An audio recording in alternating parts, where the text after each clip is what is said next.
Nasib Kementerian BUMN semakin dapat diprediksi usai DPR membentuk Panitia Kerja Rancangan Undang-Undang Badan Usaha Milik Negara. Pemerintah bersama DPR RI pun sepakat untuk mempercepat pembahasan RUU BUMN. Saat ini, pemerintah tengah menunggu pembahasan revisi Undang-Undang BUMN di DPR RI terkait nomenklatur BUMN. Sejumlah hal nantinya akan disesuaikan sesuai dengan masukan terkait RUU BUMN dari anggota DPR RI. Lalu, apa saja kendala perubahan status ini nantinya? Adakah ganjalan-ganjalan yang nantinya akan membuat BUMN tidak berjalan harmonis?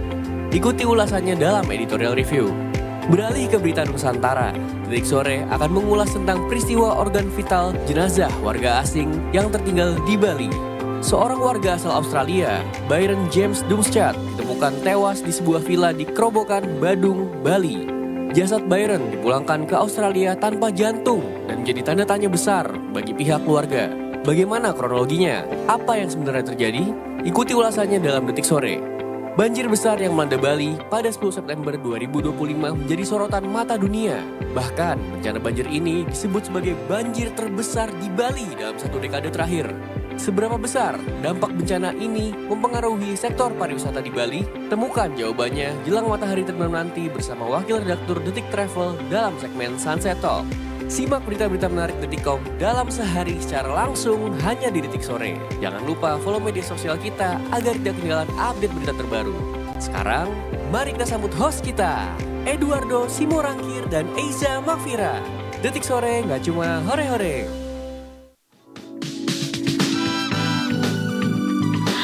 Hai Detiker, selamat sore. Nungguin ya? Halo Mbak Dewi Persik. Cantik banget. Ya ampun, tiba-tiba Dewi Persik Itu loh ya. Bukan Dewi-Dewi yang lain kan? Bukan. Edisi spesial lagi Detiker di Edisi spesial. studio yang lain juga, yang lega. Gue kayak mau ke pantai ya. Ih, To be honest santai nih, banget, asli. kayak Cuma ke karena pantai. Diimbangi sama kaos hitam ini aja. Kalau kaosnya putih ini benar-benar kayak Emang parita- gak boleh ke pantai pakai kaos hitam? panas. Iya, tapi boleh kan? Boleh sih. Cuma kayak it's not supposed to be Iya the loh. color you wear. Ini memang konsepnya tuh sangat disukai sama Bang ya. Karena Berbunga-bunga. Berbunga-bunga.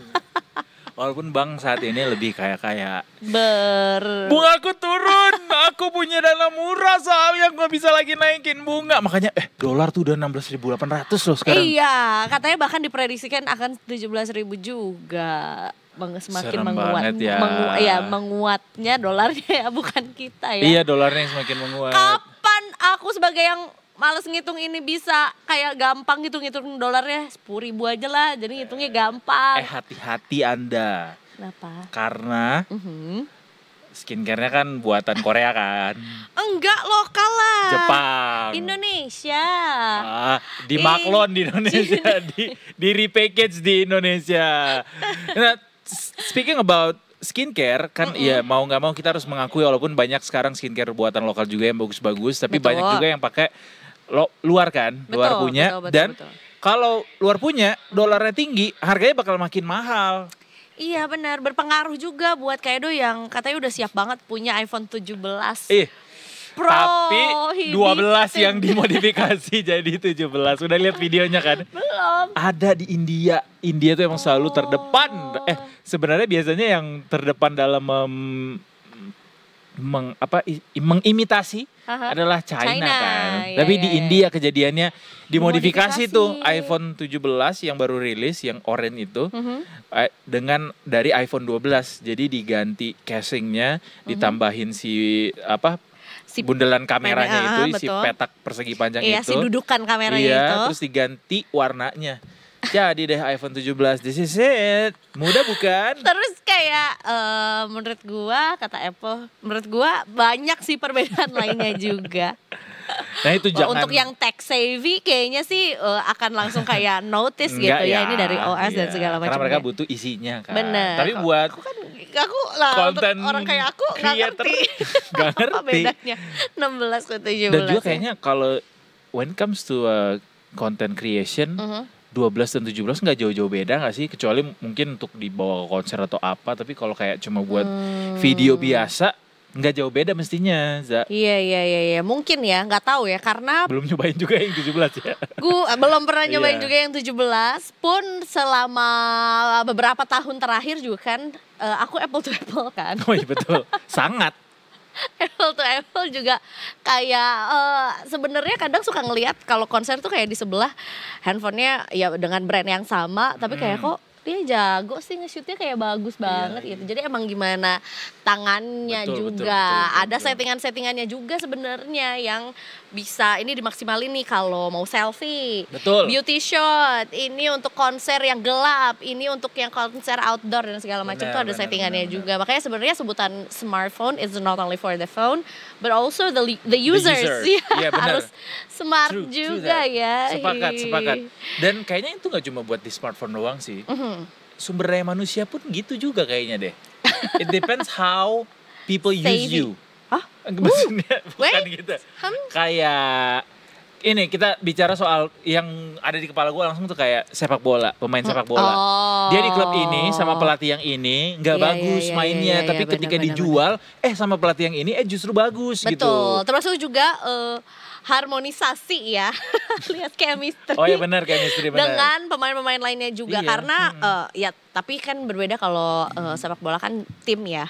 Dan manusia ya. Dan juga ya memang Iya. semuanya juga udah pasti jago-jago kalau di klub-klub yang besar gitu kan. Iya. Jadi harus ada yang naik turunkan egonya juga Betul. gitu. Karena permainannya permainan tim bukan permainan individual. Bener. Nah, menurut gue yang bikin cukup resah ketika mendengar dolar semakin menguat terhadap rupiah adalah, waduh gimana nih tiket pesawat? Oh, itu juga termasuk tuh. Pasti makin mahal lagi. Ini bukan cuma ngomongin mau jalan-jalan ke luar negeri ya, enggak juga. Karena di dalam negeri pun juga. Justru dalam negeri yang mahal anyway. Karena kan ya pesawatnya juga kan kita dari luar negeri juga. Makanya belinya jauh-jauh hari. Turunnya juga. Jadi kayak Pakai pay letter. keburu. Tapi Perginya nggak nanti apa-apa dulu. loh pakai pay letter kalau memang bisa bayar. Boleh, Kemampuan boleh. bayarnya ada. Sama kayak pemerintah yang punya utang banyak sekali, kemudian menjustifikasi dengan nggak apa-apa berutang kalau memang kemampuan bayar kita ada. That's why orang-orang masih mau kan ngutangin kita karena Wih. mereka nganggap kita bisa bayar utang. Credible, gitu. ya berhutang jangan berhutang. Kalau tak Iya, bisa ada. bayarnya. Oh iya benar. Berhutang boleh saja. Asal bayar bunganya. Nah, there you go. What an inspiring lyrics. Karena jangan sampai ya kayak salah prediksi berhutang-hutang ria ternyata lupa kalau Ih, ya jangan hutang deh, tuh ada amit-amit. bunganya juga Amit-amit. gitu ya.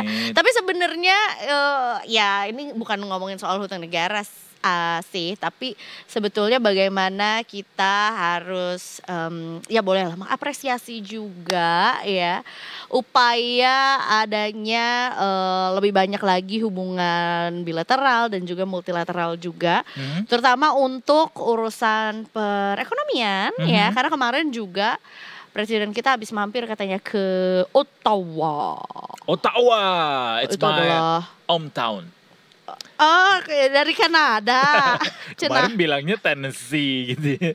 Nggak jelas nih asal usul identitas gua. Tapi Pak Prabowo tuh ini ya, kayak gue pengen tahu sih dia cara bugarnya tuh kayak apa. Karena Berenang. oh Hobinya iya betul, bener. berenang. Kan ada videonya yang dia berenang gitu kan. Cipik. Bukan itu diaspora kali yang kemarin berenang. Enggak bener. Itu juga berenang sih ya. Gue waktu itu pas nonton apa ya? Ada pas waktu dia zaman-zaman- kampanye tuh ada muncul video dia berenang. Subuh-subuh lagi Betul. berenangnya. Berenangnya. iya, Salah berenang, satu berenang. olahraga yang Kebugaran. digeluti daily lah gitu. Kayaknya kita harus Cuma setelah momen itu nggak pernah lagi ada ya, menunjukin bahwa beliau paginya tuh berenang ya. sibuk gak sih? Karena ini aja baru dari Nah New itu York. makanya kalau PBB sibuk tuh kemarin. apa kemudian gantinya Za? Iya, nanti kita tanya ya. Nanti ya kita tanya sama Let Call Teddy ya. Karena kan beliau yang selalu ada di sampingnya. Bener. Atau mungkin juga namanya juga presiden ya, punya aksesibilitas yang lebih nggak harus kayak kita ada lari Iya ke sih. GBK gitu. Dari Mungkin juga- makanannya udah beda. Iya, kemudian juga mungkin bisa berolahraga yang memang di dalam ruangan atau pada saat bepergian dan segala macam juga ya. Sebelum kita lanjutin soal itinerary-nya Pak Presiden kemana aja. Yang tadi di Ottawa ya. Yang tadi di Ottawa dan sekarang bertolak ke Amsterdam. Kita menyapa dulu ada Brigadir Ade di Semanggi yang juga sudah ready. Kehujanan nih. Iya kering loh. Loh kok kering banget. Tapi ada juga sih beberapa pengendara motor yang pakai jas hujan juga. Brigadir Ade selamat sore. Selamat sore Edo dan Eza. Selamat sore Brigadir Ade, gimana cuaca di sana? Nggak ada tanda-tanda bakal hujan atau mendung gitu? Kita di sini soalnya deras banget nih. Bergeluduk lagi. Ini udah mendung sih sebenarnya. Oh, udah, tapi terlihat masih cerah ya. Benar, kayaknya hujannya agak estafet. Soalnya tadi Mampang jam 2 hujan badai Brigadir Ade. Bener-bener yang kayak kendaraan gue dilalui busway, biar tiba-tiba hilang juga ya pas nyampe sini ya. Bener, langsung kering juga. Kayaknya sekitar 1 menit 30 detik lagi sih. Makanya Brigadir Ade silakan sampaikan laporannya langsung secepatnya. Bestinya Mbak Rara emang beda. Silakan. Silakan dengan laporannya. Baik, terima kasih Edo dan Eiza. Selamat sore Detikers. Dengan saya Brigadir Ade Cynthia. Saat ini saya berada di kawasan Semanggi, Jakarta Selatan. Untuk arus lalu lintas pada sore hari ini dapat kita lihat bersama dari arah Cawang yang akan menuju ke arah Semanggi. Dari jalur arteri terpantau sudah mulai ada peningkatan volume kendaraan yang cukup signifikan. Begitupun kendaraan yang akan menuju ke arah Kuningan. Dan perlu kami informasikan bahwa Jasa Marga resmi menutup sementara beberapa gerbang tol di Jakarta yang dibakar massa dalam aksi demo pada akhir Agustus kemarin. Langkah ini dilakukan karena di lokasi tersebut akan dilakukan percepatan perbaikan. Dan ada pun 6 gerbang tol yang akan ditutup untuk dilakukan percepatan perbaikan. Percepatan perbaikan ini dilakukan agar gerbang tol terdampak dapat segera berfungsi optimal kembali. Meski ada penutupan, pihak Jasa Marga sudah menyiapkan rekayasa transaksi agar pengguna jalan tetap dapat melakukan perjalanan dengan nyaman. Dan namun perlu diingatkan penutupan tersebut akan berdampak besar terhadap kelancaran arus lalu lintas. Oleh sebab itu, masyarakat sangat disarankan untuk menghindari lokasi-lokasi tersebut yang diantaranya gerbang tol yang akan ditutup yakni gerbang tol Selipi 1, gerbang tol Selipi 2, gerbang tol Pejompongan, gerbang tol Semanggi 1 dan juga gerbang tol Kuningan 1, kemudian yang terakhir gerbang tol Semanggi 2. Dan harap bagi para pengendara untuk dapat mengambil jalur alternatif lainnya bagi pengendara yang akan menuju ke arah Cawang. Dan juga dari jalur arteri dari arah sebaliknya, dari arah Semanggi yang akan menuju ke arah Cawang, dari jalur arteri terpantau padat. Ini pun dikarenakan ada pun imbas dari penutupan jalur tol tersebut. Harap bagi para pengendara untuk tetap bersabar dan tetap mematuhi marka jalan yang berlaku serta arahan petugas kami yang berada di lapangan. Dan demikian informasi yang dapat kami sampaikan, dan bagi Anda yang ingin mendapatkan informasi tentang kondisi arus lalu lintas terkini, Anda dapat menghubungi call center kami di 1500669 atau dapat melalui SMS center di 9119. Stop pelanggaran, stop kecelakaan, keselamatan untuk kemanusiaan, Indonesia tertib dan salam presisi. Demikian Brigadir Ade Cynthia melaporkan. Selanjutnya kembali kepada Edo dan Eza di studio.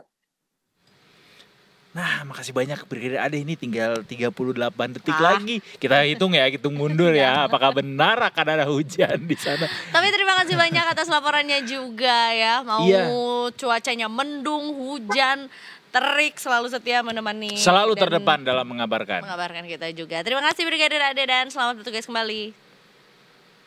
Terima kasih, selamat bertugas kembali. Iya, sama-sama. Mendung katanya ya. Mendung tanpa udan. Lu mah mendung. Gue nih lagi mendung. Hah, melendung. Kemarin gue baru nonton film. Apa tuh? Indonesia. Film Indonesia di bioskop atau di OTT? Di OTT. Film Indonesia di OTT. Dan gue nggak tahu ternyata filmnya sedih. Oh ya, film Indonesia. Film tentang Brigadir Ade dan teman-teman.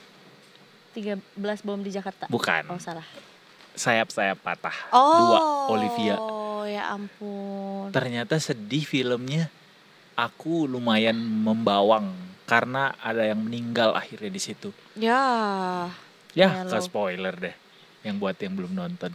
Ya nggak apa-apa, kayak banyak kan sih filmnya. Bahkan menurut gue lebih sedih itu lebih sedih itu daripada Jumbo. Ini Grave of the Fireflies. Bohong. Iya. Bohong, sedih banget. Soalnya kan kalau Grave of the Fireflies kayak, sumpah gue 2 hari gue nangisnya. Kelamaan. Gue gak nangis kalau bahkan.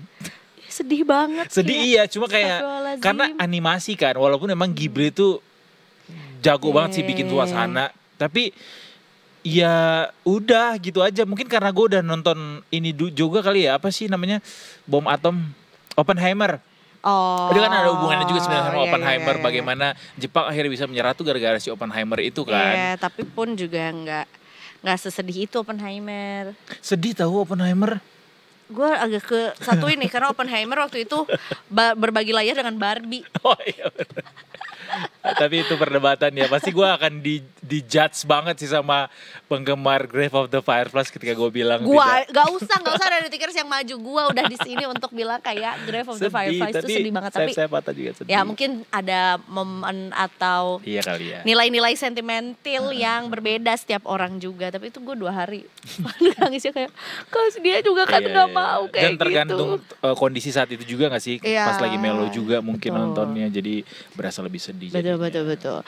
Ini juga cukup mellow sih apa yang terjadi di Hong Kong ya. Ini nih.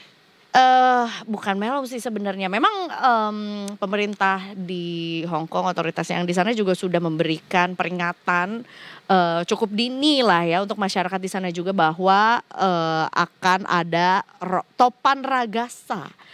Ini memang gue belum familiar dengan istilah topan ragasa karena memang juga dia tuh melaluinya atau jalurnya dia tuh memang nggak nyampe ke Asia bagian kita gitu.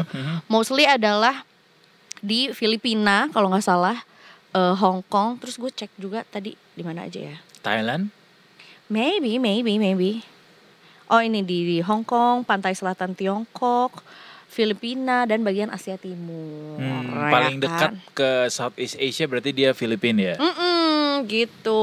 Nah, mereka juga sempat ada momen panic buying kan ya, karena memang juga dihimbau sama pemerintah di sana juga untuk tetap tinggal di rumah atau berada di tempat aman juga. Dan ternyata topan ragasa ini kemarin menghantam Hong Kong dan bahkan juga sampai menghancurkan beberapa fasilitas lah ya, dan juga salah satu pintu hotel hancur juga di sana gitu, saking kencengnya si topan ini. Dan akhirnya ada tamu yang juga sedang menginap di sana jadi korban gitu. Look at the video, ini terlihat Tuh. sehancur itu ya.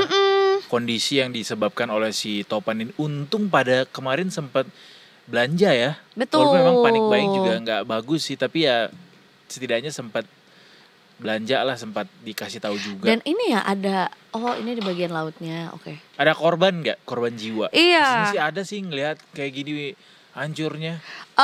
Bukan di Hong Kong tapi di wilayah Asia Timur yang lain, yaitu adalah di Taiwan ya, yang sejak Senin kemarin ini memang sudah melanda juga topan ragasanya. Dan pemerintah Taiwan melaporkan sedikitnya ada 14 orang tewas dan 124 orang masih hilang.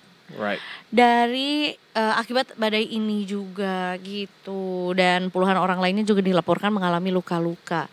Di China, belahan China juga otoritas juga menutup sekolah dan juga kampus ya di lebih dari 10 kota yang memang juga dilalui gitu oleh topan ragasa itu. Right.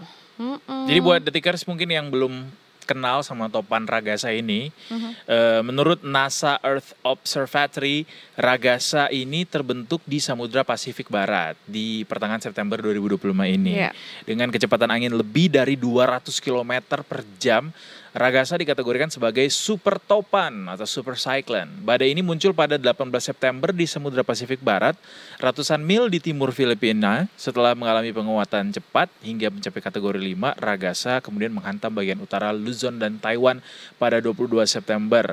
Hingga akhirnya juga mencapai Hong Kong juga ya, dan juga mengarah ke China katanya. Betul. Topan ini. Yang akhirnya memicu curah hujan ekstrim yang parah, risiko banjir di jalur lintasannya. Sesuai kita bisa lihat di video tadi, banyak sekali sungai-sungai yang akhirnya meluap dan akhirnya menimbulkan banjir di sejumlah wilayah. Betul. Wow, Dan ini cukup berarus ya gitu. Iya, itu mungkin yang membuat bahaya dan mengakibatkan tadi sampai dengan ratusan orang ya. Di Taiwan 124 orang dinyatakan masih hilang pertanggal kemarin juga gitu. Sebetulnya ada pengaruhnya nggak sama Indonesia menurut BMKG? Ini ada pengaruhnya juga ke beberapa wilayah Indonesia termasuk Maluku, Papua dan Sulawesi. Dan ini sebetulnya masuknya jadi hujan lebat yang disertai dengan petir dan angin kencang gitu untuk Jadi dia wilayah kayak beberapa dampak wilayah di tidak Indonesia. langsung ya. Betul, mungkin sisaan anginnya kali ya. Maybe jadi kayak kebawa. Sisaan angin. Kalau langsung kan topannya ada di situ. situ. Jadi kalau Jadi dia ini nggak langsung kayaknya ada, ya dampak dari iya. pergerakannya. Itu dia tuh, aduh serem banget. Stay safe buat teman-teman di mana aja tadi? Di Maluku, Papua dan juga Sulawesi. Oh, Papua dan Sulawesi stay safe karena potensi hujan lebat dan angin kencang akibat adanya topan Ragasa ini mudah-mudahan tidak menimbulkan dampak yang lebih buruk dari itu ya. Amin ya. Termasuk juga yang sebetulnya di wilayah-wilayah lain di Indonesia juga yang memang tidak luput ya dari kejadian-kejadian alam juga ya kan. Kalau di NTT Flores kemarin juga memang ada Gunung Lewutolok yang erupsi gitu betul. ya. Itu ada hubungannya kali juga ya? Karena kayak I don't know. fenomena alam tuh bergantian gitu loh Iya bermunculannya. benar. Dan ya walaupun dia di bawah tanah dan ini di atas Iya di sih. angin, Tapi itu mungkin pasti ada akan hubungannya ya. saling berelasi. Nanti kita juga akan ngobrolin sebetulnya ya soal Bali yang kayaknya juga lukanya masih belum sembuh lah ya setelah kemarin dilanda banjir yang cukup hebat gitu ya. Walaupun memang ya berangsur-angsur membaik gitu. Kita mau cari tahu juga sebenarnya seberapa berpengaruhnya banjir kemarin terhadap pariwisata yang ada di Bali juga bersama dengan Detik Travel. Oh ya. iya, nanti kita juga akan bahas itu. Termasuk juga sesuatu kejadian yang terjadi di Bali belakangan ini soal warga negara Australia yang dipulangkan dari sana tuh tanpa jantung, itu juga akan kita bahas nanti di Berita Nusantara Detikers. Setelah kemarin kita juga ngobrol-ngobrol soal suntikan serum rabies yang cukup mahal, kita balik lagi ke Bali nanti dengan berita yang berbeda. Betul. Tapi masih tentang Australia juga ya. Benar kurang Soalnya paling banyak sih paling banyak memang turis dari mereka sana ya. menyumbangkan wisatawannya juga ya. Oke, ini kita balik lagi kemana ya? Ini Timnas dong. Timnas baru Garuda Calling. Weh. Gila, itu ada beberapa pemain yang cukup sering menjadi langganan di daftar skuad timnas. Kemudian ternyata tidak dibawa ke Arab. Tidak. Kenapa tuh Kak? Siapa fansnya Marcelino Ferdinand? Iya. Siapa fansnya Hoki Caraka?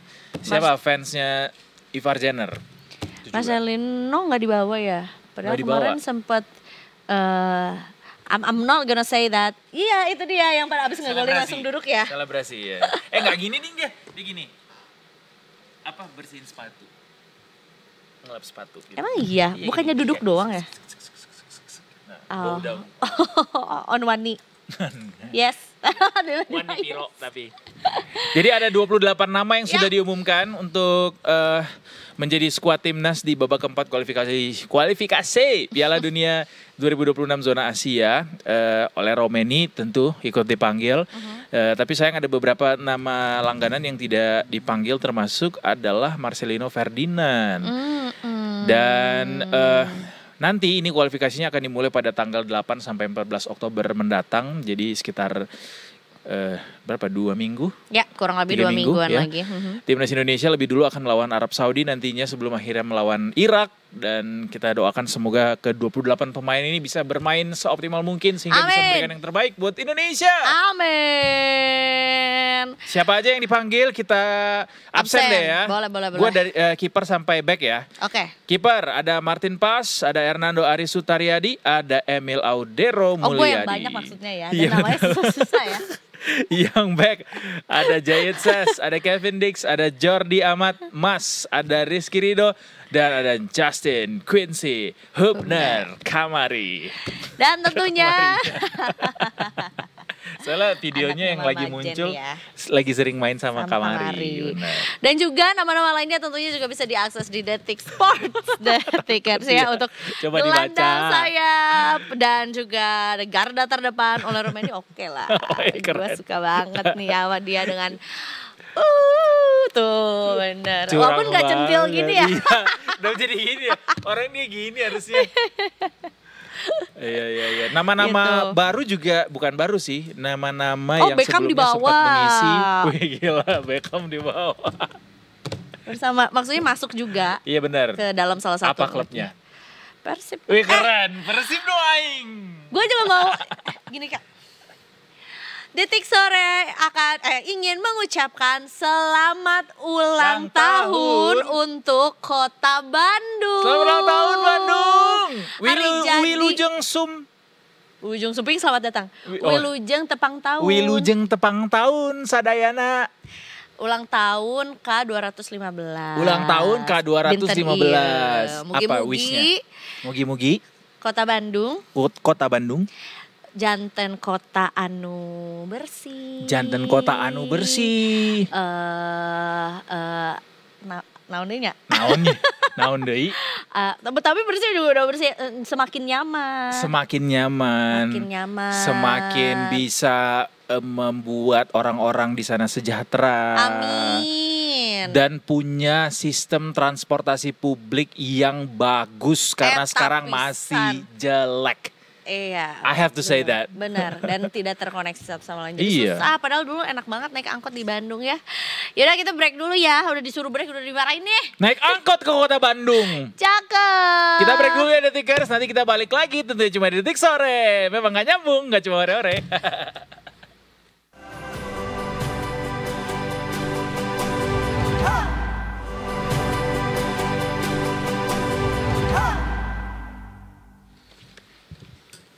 Selamat datang kembali di Detik Sore. Ya cuma ore-ore. Keren.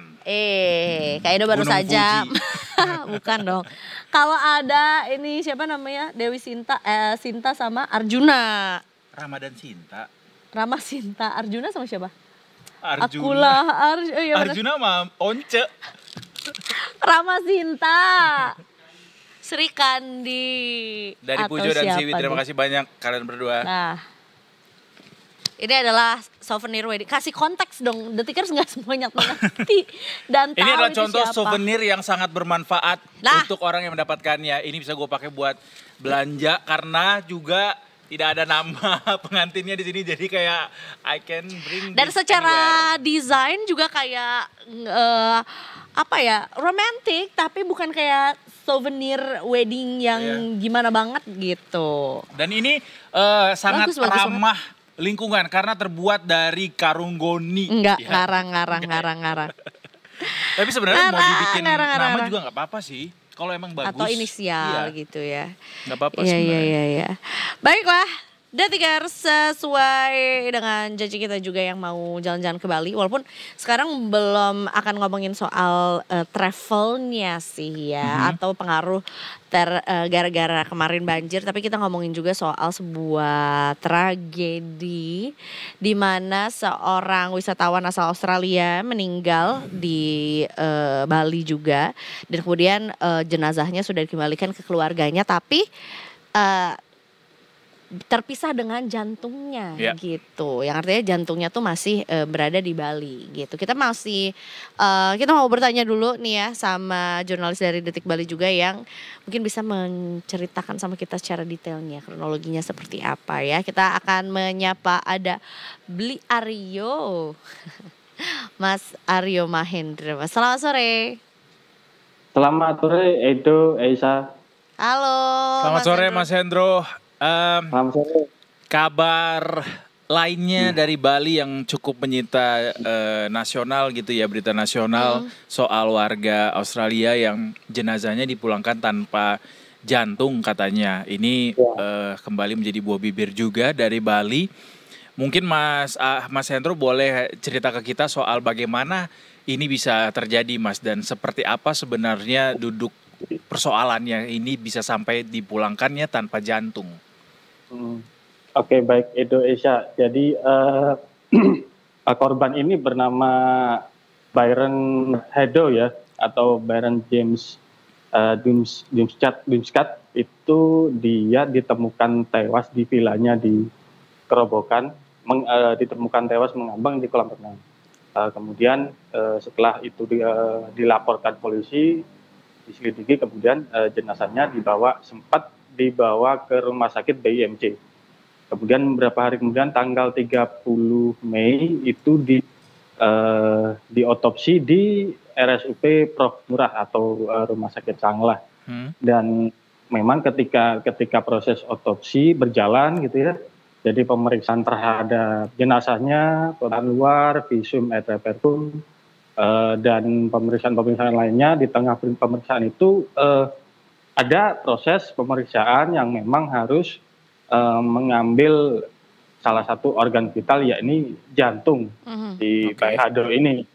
Nah, ketika di tengah pemeriksaan diperiksa itu memang menurut keterangan dari pihak rumah sakit Sanglah, dokter itu prosesnya memang harus jantung itu dilepas. Dilepas, diidentifikasi lekanannya di mana, diiris-iris gitu dah. Jadi prosesnya seperti itu. Nah, di tengah proses itu ternyata ada permintaan dari keluarga si Byron Hado ini untuk mengembalikan jenazahnya secara utuh, secara penuh. Baik. Nah, karena jantungnya ini masih diperiksa untuk nanti hasil pemeriksaan forensik penunjang yang mana itu menentukan penyebab kematian si Byron Hado ini, maka bisa dikembalikan jenazahnya. Jantungnya masih nginep dulu istilahnya, karena diperiksa. Tapi pengembalian jenazah ke Australia itu apakah diketahui oleh keluarga bahwa itu ada konsekuensinya, jadinya jantungnya dipulangkan terpisah gitu ya? Betul, karena masih dalam proses pemeriksaan begitu. Baik, itu Esa. Jadi proses pemulangan jenazah sendiri dilakukan oleh satu jasa pemakaman. Jadi bukan pihak rumah sakit, tapi diperbantukan jasa perusahaan pemakaman Crystallian Funeral Service gitu. Jadi kami belum mendapat informasi ya apakah melalui kargo atau dengan penumpang pesawat penumpang biasa yang diletakkan di bagasi. Tapi ketika memulangkan jenazah itu memang tidak disertai dokumen hasil otopsi. Pihak rumah sakit mengatakan bahwa pemeriksaan jantung ini belum selesai. Jadi memang saat itu ya bisa jadi mungkin miskomunikasi di situ ya. Oke, jadi, ada miskomunikasi. Ketika jantungnya sudah selesai diperiksa, nah itulah baru diterbitkan dokumen atau surat hasil otopsi secara menyeluruh, jenazahnya termasuk jantungnya sudah selesai, sudah ditentukan penyebab kematiannya, dan disertai juga di penjelasan dan klarifikasi secara lisan dengan melibatkan Konsulat Jenderal Australia dan pihak keluarga. Baik. Pihak rumah sakit mengklaim mereka sudah dari penjelasan itu mereka sudah mengetahui dan memahami. Oke. Kemudian tapi kenapa kalau itu sudah diketahui kenapa jadi polemik pada akhirnya, Mas? Nah ini itu jadi keluarganya bicara ke media ya berapa yang berbicara mengklaimnya pengalaman yang sama tentang hal seperti yang menjadi kami itu. Tapi rumah sakit sini klaim sudah menjelaskan sudah melakukan dan sudah tinggal ini. Baik, Mas, termasuk juga sekarang apakah sebetulnya jantung dari korban ini juga sudah dikembalikan ke keluarga, atau seperti apa tindak lanjut yang dilakukan oleh pihak rumah sakit mengenai ini? Baik Aisyah, jadi jantungnya sendiri itu sudah diterbangkan ke Australia ya, tanggal 22 Juli. Dan ya tadi pihak rumah sakit tidak punya sumber daya untuk proses penanganan menggunakan perusahaan dimakamkan sama tidak memakamkan jenazah tanggal 27 Juni di jarak sekitar 5 minggu antara jenazah dan jantungnya. Oke. Baik, termasuk juga dinyatakan bahwa sebetulnya korban ini meninggal cukup dalam kondisi yang bisa dikatakan tidak wajar karena meninggal mengambang di kolam renang begitu ya, di vilanya juga. Dan ada luka-luka bekas. Betul. Nah, termasuk juga apa pernyataan resmi juga dari kepolisian, dari rumah sakit juga setelah adanya beberapa pemeriksaan, termasuk juga pemeriksaan di jantungnya juga. Apa penyebab utama dari kematian dari korban? Baik, Esya. Jadi untuk hasil otopsi memang pihak rumah sakit tidak berhak menyampaikan ke publik ya, kecuali memang ke polisi dan keluarga. Tapi polisi sendiri menyatakan bahwa penyebab kematian si Byron Hado ini memang ada kadar alkohol yang tinggi di dalam darahnya yang menyebabkan gangguan fisik, kebingungan, disorientasi, dan penurunan konsentrasi ya. Baik. Dan efek dari alkohol di dalam darah itu. Dan memang ada pemeriksaan luarnya, ada temukan bekas luka di kelopak mata, dahi kiri, lutut kanan, dan punggung kaki kanan. Begitu. Baik. Dan Mas Hendro terkait biaya tambahan sebesar $700 Australia juga yang dikatakan diminta untuk proses repatriasi jantung atau pengembalian jantung ke Australia, itu benarkah atau seperti apa sebenarnya? Baik itu. Jadi pihak rumah sakit sendiri sudah menampik ya dan menyatakan bahwa proses pemulangan jenazah ini di secara teknis sepenuhnya dilakukan oleh perusahaan jasa pemakaman.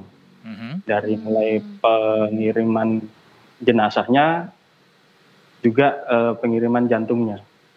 Jadi memang biaya pihak rumah sakit tidak menyatakan tidak tahu menahu soal biaya karena memang sudah diserah terimakan ke perusahaan jasa pemakaman itu tadi. Baik. Artinya untuk sampai saat ini kami belum mendapat informasi ya untuk tarif ngirim jenazah ke luar negeri ini kami belum dapat informasi. Baik. Kami belum menghubungi pihak jasa pemakaman. Tapi soal bagaimana dana itu ditanggung oleh pihak keluarga atau korban gitu, apakah memang seperti itu pada prosesnya atau gimana sebenarnya? Apakah sudah ada keterangan dari otoritas terkait barangkali? Nah, keterangan ini belum kami dapat dari otoritas siapapun atau bahkan dari perusahaan jasa pemakamannya kami belum bisa mendapat informasi, tapi memang baru dari rumah sakitnya saja mereka hanya menjelaskan bahwa pengiriman dilakukan oleh perusahaan jasa pemakaman itu. Tapi nggak ada tuntutan lanjutan dari keluarga? Belum ada, tidak ada. Baik, termasuk juga dari keluarga atau mungkin dari pihak dari korban sendiri karena dikabarkan juga korban berada di Bali bersama dengan teman-temannya juga gitu ya. Apakah ada pernyataan resmi yang diberikan atau mungkin berkomentar mengenai hal ini? Sampai saat ini belum ada. Baik dari Konsulat Jenderal Australia maupun dari para saksi mata yang saat itu ada di villa itu. Baik. Yang pasti sampai saat ini berarti seluruh jenazah dan juga organ korban begitu sudah tiba di Australia ya, Mas ya? Sudah diterima dengan baik di Australia dan tidak ada tuntutan lanjutan juga dari pihak keluarga. Case close harusnya ya. Cuma ya memang soal biaya 7 juta itu tetap masih jadi pertanyaan. Apakah memang ditanggung sama korban atau memang sederhana urusan kirim-kiriman aja gitu antar dua negara gitu ya. Baiklah Mas Hendro, terima kasih banyak atas informasinya juga hari ini. Selamat sore dan selamat bertugas kembali. To be honest, 7 juta rupiah untuk mengirim organ, gak tahu ya murah apa mahal ya. Mudah-mudahan tidak terjadi di kita ya. Nah iya mudah-mudahan tidak terjadi di kita. Cuma memang organ tubuh. ada apa ya? Ada semacam penanganan khusus mestinya Pasti, yang menyebabkan biayanya. iya. Jadi Tentunya bengkak udah gitu. pasti berbeda dengan mengirimkan barang ataupun Iya. juga hal lain gitu Betul, ke luar negeri. betul. Pasti ada special treatmentnya juga gitu. Mudah-mudahan hal seperti ini tidak terulang lagi gitu ya. Termasuk juga Turis-turis yang meninggal dengan tidak wajar di betul, Bali ya. termasuk juga kalau mendengar tadi salah satu ya atau alasan kenapa meninggalnya juga cukup Alkohol. membuat miris gitu. Boleh banget bersenang-senang dan berliburan tapi mungkin Tapi tetap ini ya Tahu tahu batasannya. batasannya ya.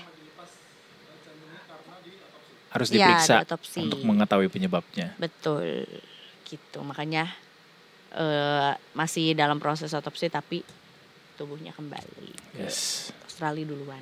betul. Rest in peace, Byron Haddow. Masih muda banget, 23 tahun. 23 tahun, betul. Baru lulus kuliah kan? Benar-benar di usianya itu ya. Kita break dulu detikers, nanti habis ini kita akan kembali lagi ya. Masih ada juga dari Bali lainnya juga nanti di akhir segmen kita. Oh iya, benar. Oke. Jangan kemana-mana, tentunya masih di Detik Sore. Cuma ore-ore.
There you go, you're still watching Detik Sore. Enggak cuma hore-hore Detikers. Udah ngelihat angka-angka tadi, udah ngelihat sentimen-sentimen tadi, artinya kita akan kembali menuju ke Market Review Deg-deg-deg-deg-deg-deg-deg-deg. hari ini.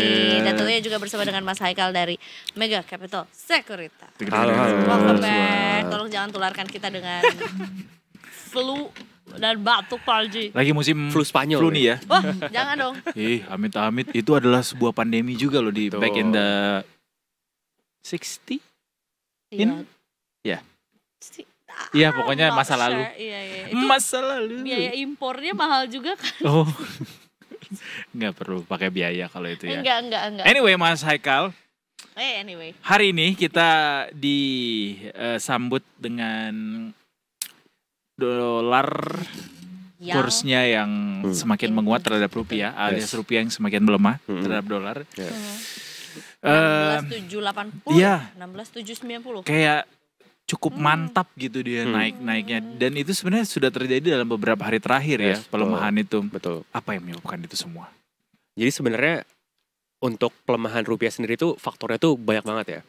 Jadi pertama kan emang kalau sekarang itu dari trajektori Bank Indonesia sendiri, Right. itu kan emang melakukan rate cut. Mm. Tapi biasa rate cut ini kan itu untuk mengising liquidity di market segala macam. Tapi di sini juga sekarang kebijakan fiskal pun main di ranah likuiditas gitu. Jadi mungkin saya breakdown gini deh. Biasanya kan di dalam suatu instrumen kebijakan ada kebijakan moneter sama kebijakan fiskal. Betul. Kebijakan moneter biasanya yang berkutat dengan liquidity, jumlah uang beredar, dan gimana di sistem perbankan gitu likuiditasnya. Dan sebenarnya kebijakan fiskal lebih ke stabilisasi, alokasi, sama redistribusi dari pajak itu sendiri. Betul. Nah, sekarang ini BI udah red cut dan kemarin Pak Purbaya melakukan kebijakan fiskal yang menggunakan dana SAL itu 200 triliun diinjeksi ke Bank Himbara. Jadi sebenarnya fiskalnya itu juga memainkan peran moneter gitu. Yang mana ini menyebabkan jumlah uang beredar itu naik gitu. Udah naik dari sisi ekspansif dari moneternya, ditambah fiskalnya ikut main juga. Nah kemarin tuh juga M2 jumlah money supply kita tuh growth-nya tuh di atas 10% bahkan gitu di bulan Agustus. Itu bahkan sebenarnya belum ada kebijakannya Pak Purbaya ini gitu. Udah cukup tinggi udah, itu udah cukup tinggi gara-gara kan BI udah red cut hampir 4 kali kan di tahun ini gitu. M2 tuh apa Mas? Sorry. Money supply uang kartal ditambah deposit, giro gitu ya segala macam. Nah ini menyebabkan kan kalau supply uangnya naik ya otomatis value dari rupiahnya juga turun gitu. Terus juga ada sentimen dari kekhawatiran dari fiskal defisit gitu. Dimana waktu RAPBN-nya Bu Sri Mulyani fiskal defisit kita itu di tahun 2026 diekspektasikan min 2,48% dari GDP.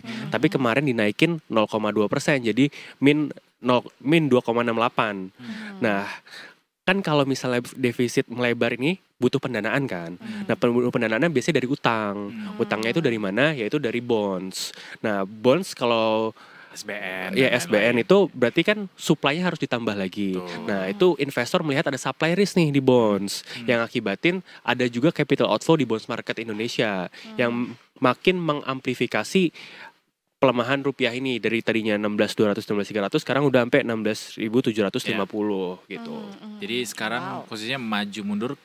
Maju kena mundur kena. Nah, itu dia. Bukan maju mundur cantik. Benar. Tapi pertanyaan selanjutnya adalah seberapa besar porsi kontribusi dari kebijakan 200 juta yang diguyurkan sama 200 triliun yang diguyurkan sama Kementerian Keuangan untuk likuiditas pasar keuangan saat ini yang jadi jauh lebih longgar gitu. Oke, sebenarnya 200 triliun itu ya emang angka yang cukup besar gitu ya. Tapi sebenarnya yang jadi permasalahan lagi likuiditas di perbankan ini tuh kalau saya melihatnya nggak kenapa-napa, bukan lagi tight atau apa. Bahkan loan to deposit rasionya mungkin di awal tahun 2025 itu memang sempat sampai 90%-an gitu kan. Tapi sekarang itu udah average-nya 87 sampai 88%. Jadi keadaannya itu nggak lagi tight liquidity-nya. Dan memang sebenarnya yang jadi concern ada gap gitu dari deposit rates antara red cut yang udah diturunin oleh BI sama deposit rate di perbankan gitu. Dan kemarin kan Gubernur BI juga mention salah satu penyebabnya ada special rates yang ditaruh oleh perbankan untuk institusi-institusi besar seperti BPJS atau apa. Nah mereka nggak mau nge-cut terlalu banyak, takut duitnya lari. Nah kenapa dikasih injeksi 200 triliun ini biar si bank-bank Himbara ini mau red cut suku bunganya, depositnya. Biar nantinya turun dan uangnya lebih beredar lagi gitu kan. Karena udah dikasih 200 triliun seharusnya nggak takut lagi dong. Tadinya si Kemenq, si Pak Purbaya itu berpikirnya seperti itu. Tapi dengan melihat rupiah seperti ini 16.50 baru kemarin banget Pak Purbaya ini melakukan policy baru lagi, mungkin bekerja sama dengan Himbara. Dia pengen menaikkan deposit rate untuk US dollar untuk falas USD jadi 4%. Tadinya sekitar 0,75 sampai 1%. Jauh banget itu. Nah, tapi itu bikin jadi orang pemindahin duitnya ke dolar nggak? Tujuannya utamanya tadinya untuk memindahin duit-duit dolar WNI yang tadinya di luar untuk masuk ke Indonesia. Tapi ini sebenarnya juga beresiko ke sisi lainnya. Bisa juga orang kita yang tadinya punya deposit di rupiah karena melihat depositnya ke dolar yang naik ya switch aja gitu ke dolar. Jadi takutnya ada crowding out effect di rupiah, bukannya justru malah memperkuat likuiditas falas di Indonesia dan bisa nantinya jadi foreign reserve dan mengcover rupiah biar lebih kuat.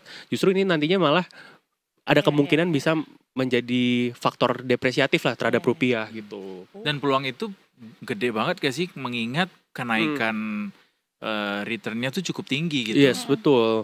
Ya memang ini juga cukup concerning dan mungkin ini saya melihatnya agak kebijakan yang mungkin dilakukan karena rupiahnya udah depresiate cukup tinggi gitu 16.750. Jadi Ya mungkin semoga saya salah, tapi saya ngeliatnya ini agak kebijakan yang agak setengah matang sih sebenarnya. Karena sifatnya agak kontradiktif sama yang dilakukan. Nginjeksi 200 triliun kan tadinya untuk menurunkan si deposit rate-nya itu kan. Dan akhirnya tujuannya biar cost of fund-nya murah. Tapi ini dinaikin lagi, jadi cost of fund-nya mahal lagi dong. Jadi kayak nge-offset each other aja gitu. Benar-benar. Dan dengan tingginya kurs dolar sekarang juga berpengaruh sekali kah ke market gitu? Apa yang terjadi hari ini? Karena kemarin kita sempat ini ya, lumayan hat-trick lah gitu ya. Naik terus juga, tapi hari ini kayaknya suasananya cukup berbeda. Dropnya agak dalam dikit. Apakah penyebabnya gara-gara memang ada capital outflow dan juga pelemahan rupiah, atau justru penyebabnya memang karena udah jenuh aja ISG-nya? Mungkin dua-duanya kali ya, tapi faktor yang lebih utama lebih ke dari pelemahan rupiahnya itu sendiri. Karena implikasinya mungkin banyak ya, terutama di emiten-emiten yang emang butuh impor barang yang menggunakan dolar gitu misalnya. Kalau ngelihat data ekonomi secara umum kayak more than 90% barang-barang untuk capital goods, untuk proses manufaktur itu kita masih impor. Sementara kalau misalnya rupiahnya makin lemah, berarti cost of importnya makin besar yang bisa lead to inflation juga sih ke depannya kalau misalnya ini tidak diatasin dengan tepat gitu. Banyak kan yang harus diimpor ke Indonesia. Betul. Tadi mau nanya apa lagi ya? Ini kan nggak tahu apa langkah yang dilakukan BI supaya menurunkan tekanan ke rupiah saat ini. Cuma kayak sebenarnya langkah yang diambil oleh Pak Purbaya memang punya risiko besar terhadap moneter pada akhirnya sih, karena dia masuk ke ranah moneter kan pada ketika dia mengambil kebijakan seperti itu. Cuma kayak apa yang bisa membuat rupiah bisa mengurangi tekanan ya Mas kira-kira? Kalau dari BI sendiri sih yang pasti intervensi menggunakan foreign reserve mereka gitu, cadangan devisa. Kayak kemarin kan juga waktu Trump reciprocal tarif bla bla bla itu, kita sempat main 900, tapi pas sudah anteng tuh BI yang ngebeliin rupiah di spot ataupun NDF market sampai turun lagi 16.300. Mungkin BI nggak langsung ngegelontorin tapi nunggu tekanannya mungkin agak reda dulu di FX market di Indo, ntar dia baru intervensi lagi. Dan mungkin hal yang bisa dilakukan BI lagi, tidak melakukan rate cut terlalu terburu-buru terlebih dahulu gitu, karena melihat pressure dari rupiahnya udah terlalu tinggi, takutnya kalau misalnya dia maksa rate cut lagi, rupiah mungkin banget bisa jebol ke 17.000 sih sebenarnya. Jadi mungkin kayaknya BI bakal nge-hold dulu nge-rate cut untuk bulan depan sih sebenarnya. Walaupun Fed mungkin akan kembali rate cut ya. Ya mungkin kita jadinya after Fed rate cut, tadinya kan kita duluan kan. Betul. Jadi mungkin trajektorinya kita setelah the Fed mungkin ya. Kalau gue analogikan secara sederhana biar dipahami sama detiker semua dari berbagai macam lini, bisa dibilang gini gak sih apa yang dilakukan saat ini sama pemerintah gitu, baik ya Kementerian Keuangan dalam hal ini, kayak masyarakatnya dipaksa buat makan nasi, sementara si orangnya ini, si anak ini lagi sakit gitu, lagi batuk-batuk kah, lagi apa, pokoknya kondisi badannya lagi nggak enak, tapi dipaksa buat makan sehingga dia malah justru ngelawan gitu.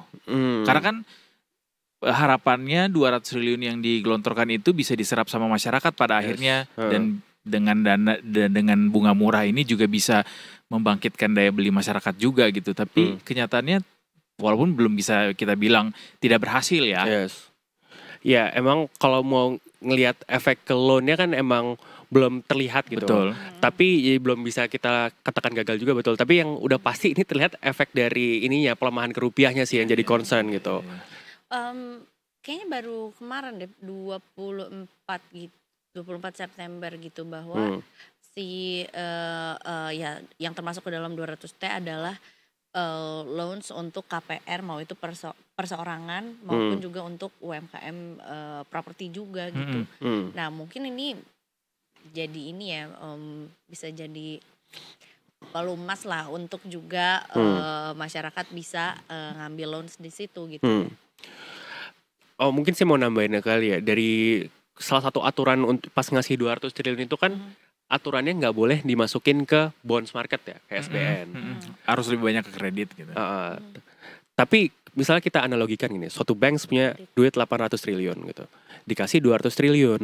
Dia punya giro wajib minimum 9%. Ya udah 200 triliun dijadiin giro wajib minimum aja, sisanya bisa dibeliin tetap ke bonds market. Jadi ya belum tentu juga duitnya hasil dari injeksinya tertranslasi ke loan ke masyarakat gitu. Berapa sih Mas GWM sekarang? 9%. 9 ya.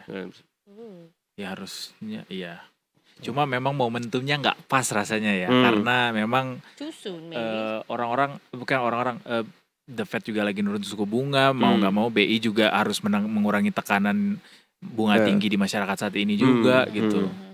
Sebenarnya tujuan utamanya itu nurunin deposit rate di bank, tapi saya bingungnya kenapa justru malah sekarang yang USD dinaikin gitu. Jadi ya cukup kontradiktif lah itu. Tapi pengaruhnya lebih besar itukah pada saat ini di market? Balik lagi soal IHSG yang saat ini terkontraksi, apa memang lebih dominan gara-gara ada sentimen nilai tukar yang terdepresiasi atau sentimen dari kejenuhan tadi, alias orang mulai profit taking setelah berhari-hari kita di 8.000 sampai all time high kemarin kan? Ya kalau menurut saya sih dua-duanya, tapi mungkin 70% dari yang currency factornya itu, 30% mungkin dari yang emang udah jenuh gitu ya sih udah naik ya. Apalagi sebenarnya kemarin masih dibantu juga sama beberapa IPO itu kan. Betul. Yang sangat temporary sifatnya ya, namanya juga IPO. Buat seru-seruan. Betul. Buat jajan di LG. Ya lumayan. Soalnya LG mahal-mahal. Jadi lumayan tuh duit dari return IPO.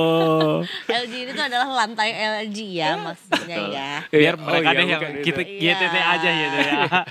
Takutnya kita diprotes lagi karena sama bilang gitu. tenan-tenannya ya. Oke deh kalau gitu. Terima kasih banyak Mas Haikal. Menarik Nanti sekali. kita pertemukan Mas Haikal dengan Pak Purbaya. Wow, boleh. Kamu punya juga nomor WhatsApp-nya? Bukan nih. Kalau Pak Purbaya kan nggak ngajar ya di UI ya? Enggak. Soalnya beliau Bukan dari UI dosen juga. Bukan dari UI juga. Bukan. Baiklah kalau begitu Detikers. Terima kasih sekali lagi juga ya Mas Haikal dari Mega Capital Securities sudah ngobrol bersama dengan kita nanti.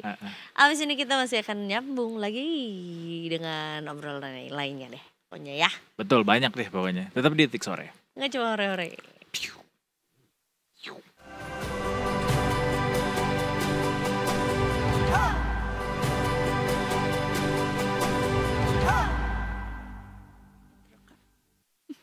You're still watching Detik Sore. Nggak cuma hore-hore. Guys, ini memang Detik Sore tuh nggak cuma hore-hore tuh kayak melekat sampai ke tulang dan otot dan lemak-lemak kita ya. Oh dari dalam keluar lagi dong ya. Iya, bener.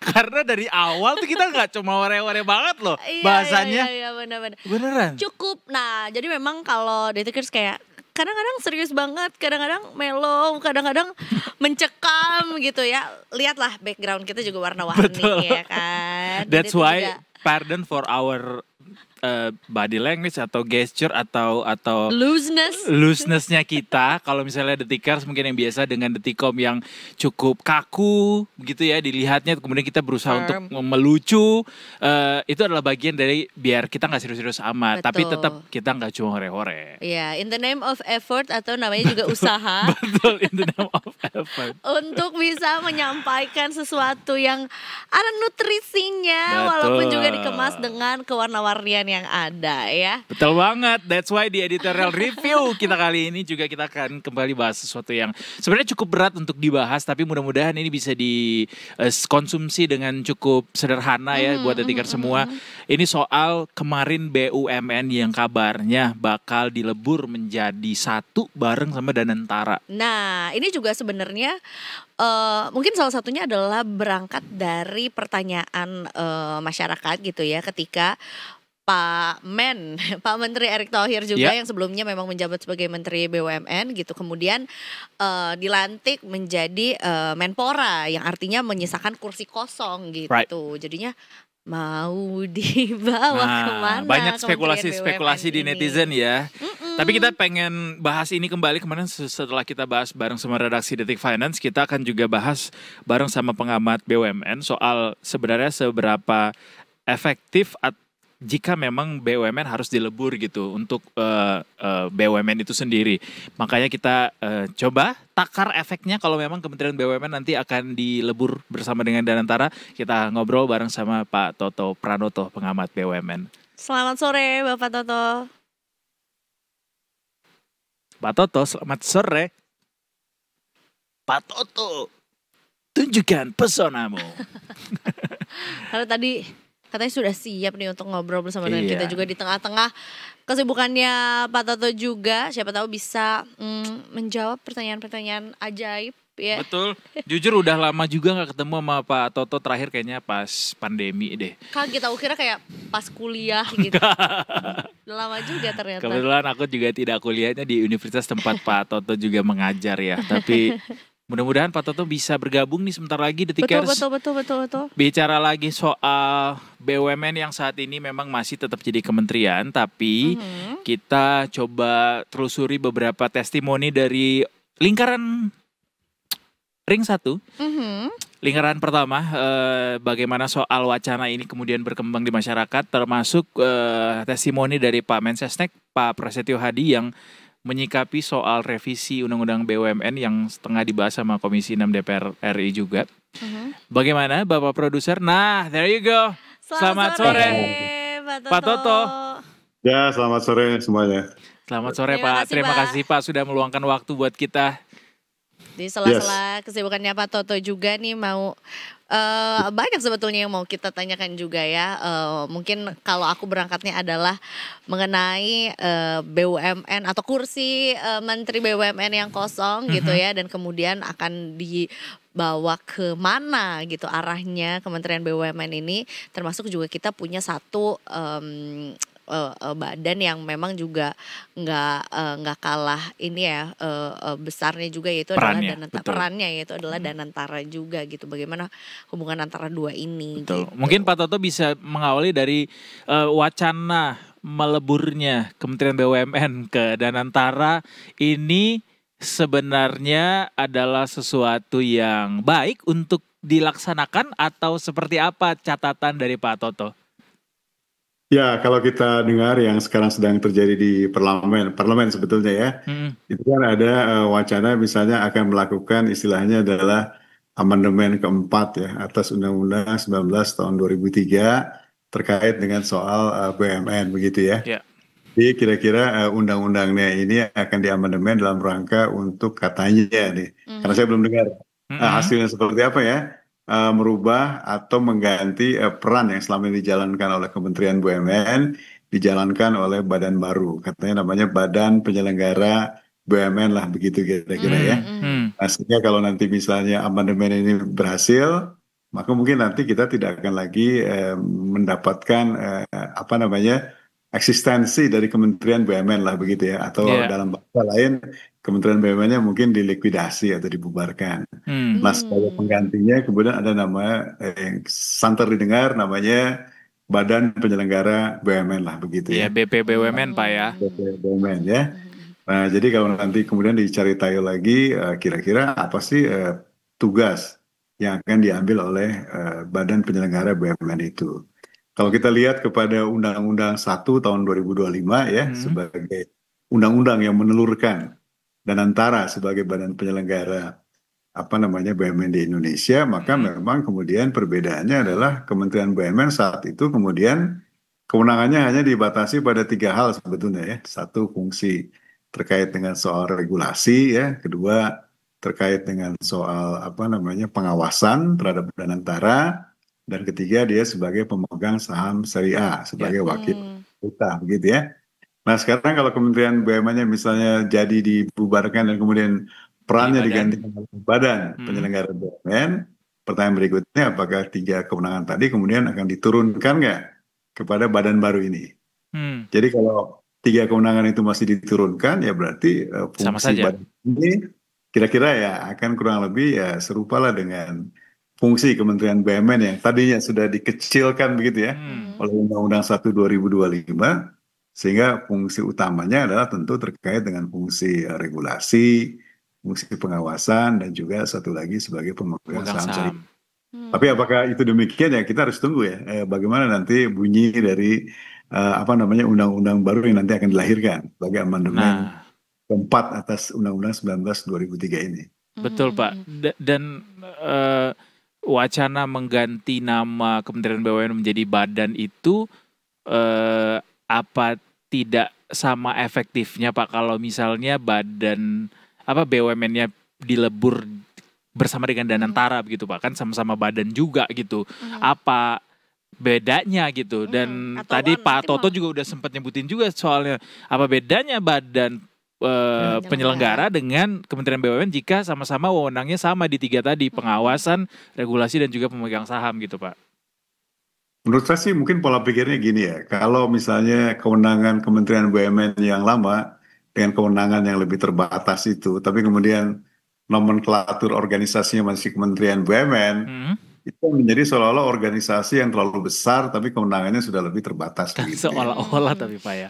Jadi kan mungkin lebih baik dijadikanlah suatu model right sizing atau dalam kerangka untuk efisiensi saja. Baik. Sehingga tidak lagi menjadi bentuknya kementerian, tapi menjadi badan begitu loh. Sehingga mungkin organisasinya bisa menjadi lebih ramping begitu ya kira-kira ya. Dan kemudian juga nanti bisa diisi dengan orang-orang yang katakanlah tanda petik ya, qualified, kredibel untuk menjadi tanda petik ya pengawas, regulator, atau juga menjalankan peran sebagai pemegang saham syariah terhadap Danantara. Jadi artinya menurut saya adalah ini bisa jadi juga terjadi proses apa istilahnya ya, depolitisasi terhadap BUMN pada saat dulu misalnya di bawah Kementerian BUMN itu kan kesannya begitu ya, itu kan pengambilan keputusannya lambat, kemudian juga ada berbagai macam intervensi dan lain-lain lah ya. Tapi nggak ada jaminan juga kan Pak kalau misalnya dia jadi badan kemudian tidak ada politisasi di situ. Atau mungkin birokrasinya bisa jadi kita kan berharap ada perbaikan gitu ya. Iya, kalau setelah jadi badan, tentunya fungsi yang kita lihat sebagai stigma kementerian artinya equal dengan birokrasi dan lain-lain, campur tangan misalnya pihak lain intervensi, mestinya itu bisa lebih dikurangi atau dihilangkan kalau perlu ya. Sehingga badan ini bisa berfungsi lebih baik sebagai lembaga yang ditunjuk untuk baik mengawasi Danantara misalnya, atau fungsi regulasi, atau juga sebagai pemegang saham syariah. Jadi mungkin ada yang tanya juga, emang maksudnya pemegang saham syariah itu apa sih gitu ya. Kalau Danantara itu kan dia memegang seluruh saham seri B yang sudah diserah terimakan dari pemerintah ke Danantara. Nah kalau saham syariah kan levelnya lebih tinggi dibandingkan seri B. Artinya meskipun misalnya kemarin Kementerian BUMN itu hanya punya selembar saham syariah, tapi dia bisa memveto keputusan Danantara sebagai pemegang mayoritas saham seri B. Karena nilai selembar saham syariah itu lebih tinggi dibandingkan berapapun jumlah saham seri B. Jadi tujuannya apa? Tujuannya misalnya sebagai pengawas dia berpikir misalnya bahwa ada kebijakan yang diambil oleh Danantara atau BUMN dianggap bertentangan dengan kepentingan strategis nasional misalnya. Jadi dia boleh memveto dengan mengeksekusi saham syariahnya untuk supaya negara tidak dirugikan lah kira-kira begitu ya. Nah, jadi dengan model itu ya sebetulnya badan ini tetap punya tanda petik power lah, kekuasaan ya untuk bisa juga dia melakukan pengawasan efektif di Danantaranya. Kalau yang lama itu kan sebetulnya dalam konteks Undang-Undang 1 2025 itu kan disebutkan sebetulnya Menteri BUMN itu menjadi ex officio dia sebagai Ketua Dewan Pengawas Danantara. Ada anggotanya yang lain, ada Menteri Keuangan atau ada pihak lain yang ditunjuk misalnya begitu. Nah sekarang kan Kementerian BUMN sudah nggak ada, Menteri BUMN-nya juga mungkin sudah nggak ada ya. Berarti kan pindahnya ke badan ini kan, jadinya kan. Nah jadi saya kira hal-hal semacam itu yang nanti kita harus mendapatkan informasi yang lebih jelas. Termasuk juga kedudukan badannya. Apakah nanti seperti dalam modal yang lama, Undang-Undang 1 2025 misalnya bahwa posisi Kementerian BUMN dan dan Danantara itu kira-kira hampir sejajar dan dua-duanya bertanggung jawab langsung kepada Presiden misalnya. Apakah dalam nanti revisi undang-undang ini juga akan dibunyikan seperti itu. Saya Badan Penyelenggara BUMN dan BPI Danantara misalnya dua-duanya adalah lembaga yang bertanggung jawab langsung kepada Presiden misalnya begitu. Di mana fungsinya yang satu lebih kepada fungsi regulasi dan pengawasan, BP BUMN ini ya, sementara Danantara lebih kepada fungsi eksekusi, manajemen dari BUMN-nya dan investasi di bawah BP Danantara misalnya. Nah itu saya kira kita harus menunggu nanti sambil dalam mungkin beberapa hari ini ya sudah akan keluar revisi undang-undangnya. Pasti Pak. Kemudian setelah akhirnya Badan Penyelenggara BUMN ini masuk gitu ya ke dalam tubuhnya Danantara sendiri, ada pengaruhnya nggak sama kebijakan-kebijakan dari badan-badan usaha atau mungkin yang bisa dirasakan langsung gitu sama masyarakat Pak kira-kira? Ya, jadi menurut saya sih dampaknya lebih penting sekarang ini ya, kan sebetulnya secara operasional, kalau kita bicara dampak langsung kan sebetulnya kita ingin mengharapkan bahwa misalnya ya, kinerja atau performance BUMN-nya bisa menjadi lebih baik kan begitu ya. Nah itu kan sementara ini fungsi-fungsi terkait dengan operasional manajerial dari BUMN kan ada di bawah Danantara langsung ya, di bawah Danantara Asset Management misalnya ya. Nah jadi menurut saya kalau berbagai macam improvement ini bisa segera dibuat dan segera Danantara juga umumkan kepada publik bahwa sudah ada perbaikan kinerja di BUMN dan dampaknya positif bagi masyarakat, saya kira ini yang ditunggu sebetulnya. Jadi kalau itu terjadi, saya kira mungkin tingkat kepercayaan atau trust publik kepada Danantara juga bisa terus meningkat ya. Kan harapannya sebetulnya dipindahkan dari tadinya Kementerian BUMN kepada Danantara, harapannya kan tentu performance atau kinerja BUMN-nya bisa jauh lebih baik. Iya, jadi lebih moncer. Kita tunggu ya. Jadi kan istilahnya mestinya ada semacam quick win projects lah yang bisa segera ditampilkan. Apa sih yang sudah dikerjakan misalnya oleh Danantara dalam beberapa bulan terakhir yang langsung dalam jangka pendek terlihat ada perbaikan signifikan dari kinerja BUMN. Nah itu yang saya kira kita belum dengar sebetulnya. Tapi kita sudah mendengarkan rencana-rencana jangka panjangnya akan menjadi seperti apa misalnya ya. Nah saya kira mungkin ini strategi kampanye komunikasinya mungkin harus lebih diperbaiki supaya publik bisa lebih dengar apa yang sudah menjadi kinerja mereka. Baik, Pak Toto, rencana jangka panjangnya sebenarnya sempat di-spill sama Pak Prabowo ketika membentuk Danantara itu pengen niru Temasek kan katanya. Super Holding Singapura atau mungkin kayak Khazanah gitu di Malaysia. Mungkin boleh di-share ke kita Pak Toto kalau di sana tuh best practice-nya di Temasek dan juga Khazanah apakah sama seperti yang dilakukan saat ini sama pemerintah dengan membentuk dua badan yang berbeda gitu, ada yang penyelenggara, ada si pelaksananya yaitu si Danantara ini selaku kumpulan BUMN. Ya sebetulnya ini agak berbeda cukup jauh lah ya. Saya kira begini, kalau di Singapura dengan Temasek atau di Malaysia dengan Khazanah itu kan sebetulnya di kedua negara itu tidak dikenal institusi namanya Kementerian BUMN, seperti itu nggak ada gitu ya. Jadi pengelola BUMN kalau di Singapura ya Temasek, kalau di Malaysia itu ya kira-kira namanya Khazanah Nasional ya. Jadi kenapa kemudian kita berpindah menjadi ingin merubah model dari kementerian yang seolah-olah part of the birokrasi dengan menjadi model Danantara. Sebenarnya menurut saya itu adalah keinginan Presiden untuk segera BUMN kita bisa tanda petik punya performance yang jauh lebih besar. Potensinya besar, tapi kinerjanya kan sebetulnya nggak terlalu bagus. Dalam arti begini loh, data-data BUMN di Indonesia itu kan Pareto ya. Pareto artinya gini, misalnya ada 100 BUMN terbesar begitu ya. Tapi kondisinya Pareto, 20 BUMN terbesarnya itu sudah menghasilkan kira-kira 80% total revenue maupun total profitnya. Jadi pertanyaannya buat apa kita punya 100 BUMN? Kalau 20 BUMN terbesarnya sudah menghasilkan hampir seluruhnya misalnya ya. Nah, jadi kan ini perlu ada upaya-upaya terkait dengan soal perbaikan kualitas BUMN, jadi dilakukanlah berbagai macam upaya restrukturisasi lah ya. Yang sudah kita kenal di beberapa tahun terakhir kan misalnya upaya untuk menjadikan beberapa BUMN dalam beberapa kelompok holding company misalnya ya. Mungkin sekarang sudah ada 12 atau 13 holding begitu ya. Sehingga ujungnya menurut saya kemudian memang perlu ada rumah yang lebih besar untuk mengkonsolidasikan semuanya. Itulah kita sebut sebagai super holding. Dan super holdingnya itu menurut saya jelmaannya itu namanya Danantara. Kalau di Singapura namanya Temasek. kalau di Malaysia Khazanah ya. Cuman mungkin yang perlu ada pembedanya begini, kalau di Singapura kan memang semua anggota di portfolio Temasek tuh boleh dibilang hampir seluruhnya adalah BUMN yang orientasinya semuanya komersial begitu ya. Nah, tapi kan di Indonesia Undang-Undang BUMN bilang bahwa tugas BUMN itu kan bukan cuma fungsi komersial saja. Ada juga fungsi tugas lainnya yang non komersial. Ada tugas misalnya pemenuhan kebutuhan pokok hajat hidup orang banyak. Ada tugas perintisan, ada tugas membantu sektor mikro kecil dan lain sebagainya. Yang itu kadang-kadang kita sebut juga kadang-kadang dengan penugasan atau public service obligation misalnya. Nah tentu kalau kita dengan model seperti ini kita kelola persis sama dengan Temasek mungkin nggak akan tepat begitu ya. Nah mungkin yang lebih dekat adalah model yang dikembangkan di Malaysia dengan model Khazanah.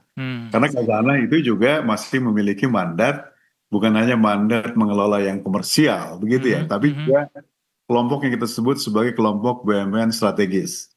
Kelompok BUMN strategis atau strategik itu tujuannya adalah bukan cuma sekedar menjalankan kegiatan komersialnya, tapi juga bisa dipakai oleh negara sebagai instrumen dalam rangka untuk menstimulate pertumbuhan ekonomi lebih tinggi misalnya. Jadi kelompok strategis itu misalnya apa? Misalnya di situ ada kelompok tenaga nasional, itu artinya PLN lah kira-kira ya, atau kelompok telco, Telekom Malaysia dan lain-lain. Itu kan juga mengemban fungsi mandat PSO juga. Nah itu bedanya kalau yang kelompok strategik tadi dia punya target return-nya itu relatif lebih kecil dibandingkan kelompok yang kita sebut sebagai fully komersial di Khazanah ya. Sehingga jelas pembedanya gitu loh. Nah di Indonesia kan juga undang-undang BUMN-nya bilang itu tadi mandatnya kan nggak banyak berubah. Ada mandat yang memang komersial, tapi juga ada mandat lainnya yang non komersial. Jadi jalan tengahnya memang kemudian ada blok yang dikelola komersial dan ada blok yang penuh dengan PSO lah kira-kira begitu ya.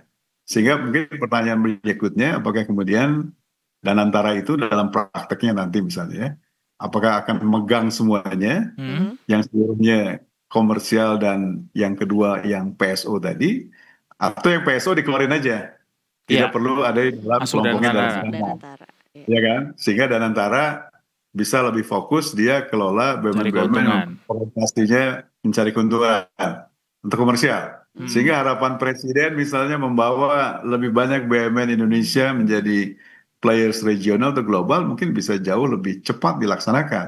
Karena Danantara kemudian tidak akan lagi juga ikut terlalu sibuk ngurusin BUMN-BUMN dengan fungsi PSO yang tinggi ya. Jadi saran saya sih kelompok BUMN yang heavy dengan pekerjaan PSO itu kemudian bisa dikeluarkan dan kemudian dikembalikan saja ke Kementerian BUMN atau Badan Penyelenggara. Ya kan Kementerian Teknisnya ada. Misalnya Kementerian Teknisnya baik. Ada namanya misalnya Perum Jasa Tirta misalnya ya. Jasa Tirta kan mengelola air baku nih ya, Jatiluhur dan lain-lain kan. Jadi kenapa Jasa Tirta nggak dikembalikan saja kepada Kementerian PU misalnya ya. Atau ada Perum Bulog misalnya. Nah Perum Bulog kan juga ada Kementerian Pertanian misalnya kan. Kenapa nggak pindah aja kepada Kementerian Pertanian. Sehingga betul-betul Danantara itu nanti portfolio kelolaannya itu lebih banyak kepada yang orientasinya komersial. Atau yang kalau ada orientasi PSO tapi dia juga punya nilai komersial yang tinggi sehingga dia kemudian bisa melakukan proses cross subsidi sebetulnya. Misalnya gini ya, Pertamina. Kan Pertamina di samping dia mengejar orientasi profit juga dia punya banyak fungsi PSO juga kan. Subsidi BBM, harga BBM satu harga, dan lain-lain. Jadi kan mestinya kegiatan Pertamina yang komersial, yang mengenerate profit tinggi itu kemudian bisa dipakai juga untuk meng-cross subsidi pekerjaan-pekerjaan yang sifatnya tidak komersial begitu loh. Baik. Secara umum dia masih bisa berjalan kan. Baik. Nah model-model itu mungkin masih tetap bisa ada di bawah Danantara. Baik. Jadi nggak salah. Pak Toto mau nanya soal atas nama efektivitas gitu Pak Toto.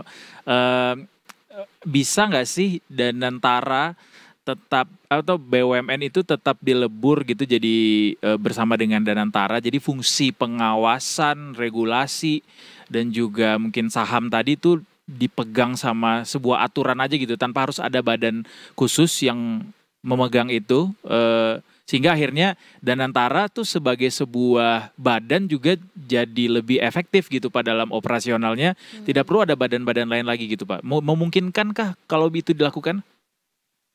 Ya menurut saya kalau meniru model di Temasek Singapura, Pakistan kan memang nggak ada badan lain yang melakukan fungsi pengawasan. Semuanya ada di satu badan. Jadi ya kita sebutlah sebagai super holdingnya Temasek or Khazanah. Yeah. Nah, kita memang kalau itu yang akan dilaksanakan, tentu kita perlu juga melakukan bagaimana upaya-upaya penguatan dalam konteks misalnya ya. Karena yang dikelola kan asetnya besar. Dan antara itu mungkin kelolaannya di atas 10.000 triliun kali ya. Atau bahkan lebih besar lagi. Ini misalnya yang paling krusial menurut saya ya, terkait dengan aspek tata kelola misalnya ya. Bagaimana yang disebut dengan praktek good corporate governance itu bisa dijalankan. Bagaimana fungsi pengawasan bisa berjalan dengan efektif gitu misalnya ya. Sehingga tidak lagi terjadi penyelewengan, manipulasi dan lain-lain. Karena lembaga ini menjadi betul-betul super holding yang memiliki aset besar sekali ya. Satu itu misalnya terkait dengan soal tata kelola.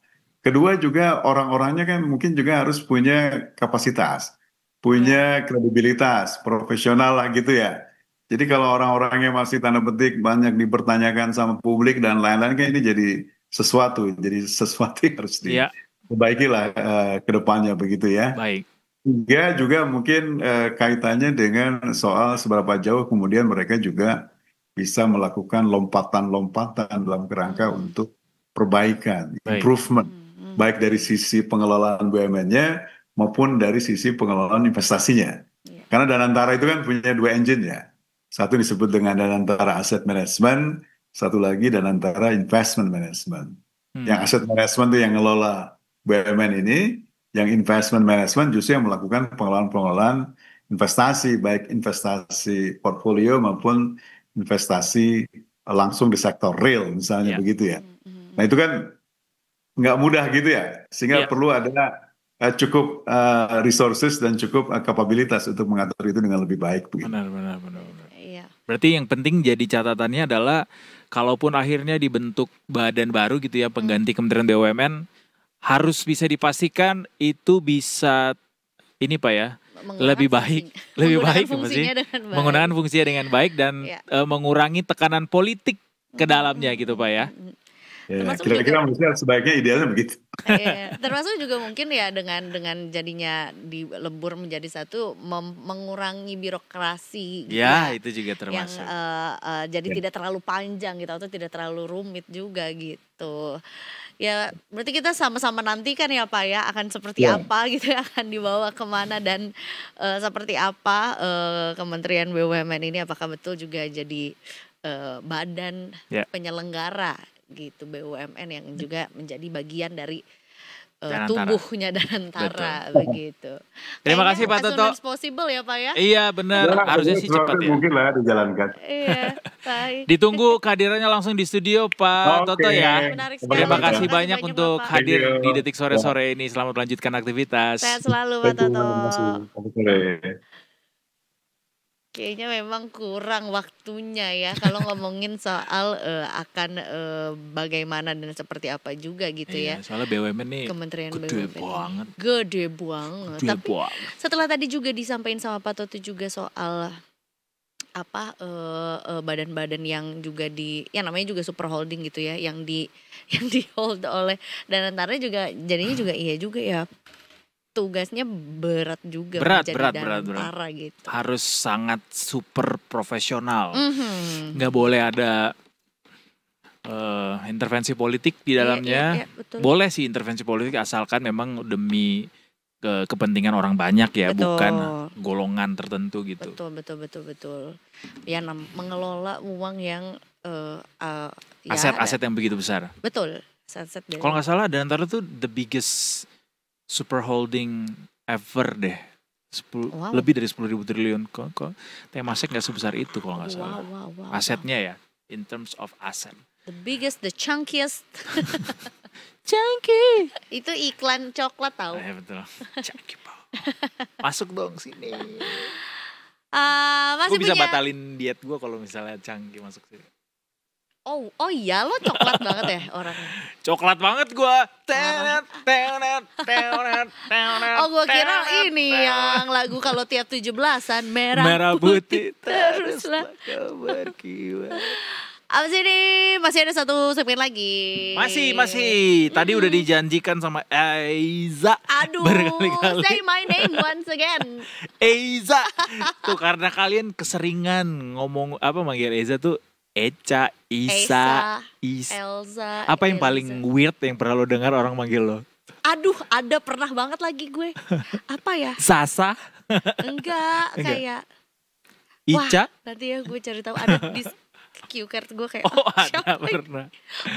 Ya seperti yang dijanjikan sama Eiza tadi soal bagaimana Bali menghadapi berbagai macam cobaan dalam beberapa waktu terakhir dan dampaknya kepada turisme. Kita akan obrolin bareng sama Detik Travel di Sunset Talknya Detik sore habis ini Detikers. Jalan-jalan ke Bali. Cakep. Tunggu ya nanti kita kembali. Oke. Kembali. Gampang. Udah iklan. Masih di Detik Gak ada Sore. lagi Detik sore.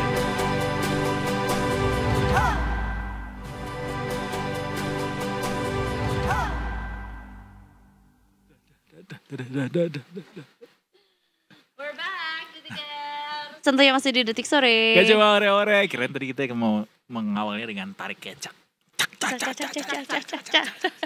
Kalau aku sih lebih ke ingin ayam betutu. Ih enak itu ayam Sate betutu. lilit. Sate bawah pohon juga enak. Di mana tuh? Ada nasi campur enak. Jadi. Oh, boleh. Sebelum kita ngomongin yang dari Bali dulu. Yoi. Nih masih jauh perjalanannya kita ke Bali. Yang penting adalah pulang kantor dulu ya. Dan masih weekday juga, makanya cukup penting buat Detikers juga untuk tahu kondisi lalu lintas sore hari ini juga ya. Masih bersama dengan Brigadir Ade yang sudah siap untuk melaporkan. Kayak ada keguyur hujan nih kalau Brigadir Ade jam segini. Coba kita cek ya. Coba Mudah-mudahan cek sih dulu. enggak ya. Selamat sore Brigadir Ade. Selamat sore Edo dan Eiza. Masih terang. Cerah terang. Brigadir Ade di sana nggak jadi hujan ya? Atau mendungnya masih bertahan? Mendung tanpa udon. Nggak jadi hujan. Nggak jadi jadi hujan hujan. ya. Mendungnya juga udah nggak lagi berarti di sana. Betul. Tetap Oke. ya. Yang bikin cerah memang Brigadir Adenya aja Kayaknya ya. benar sih itu, lebih ke sana. Baik, silakan dengan laporannya Brigadir Ade. Baik, terima kasih Edo dan Eiza. Selamat sore Detikers.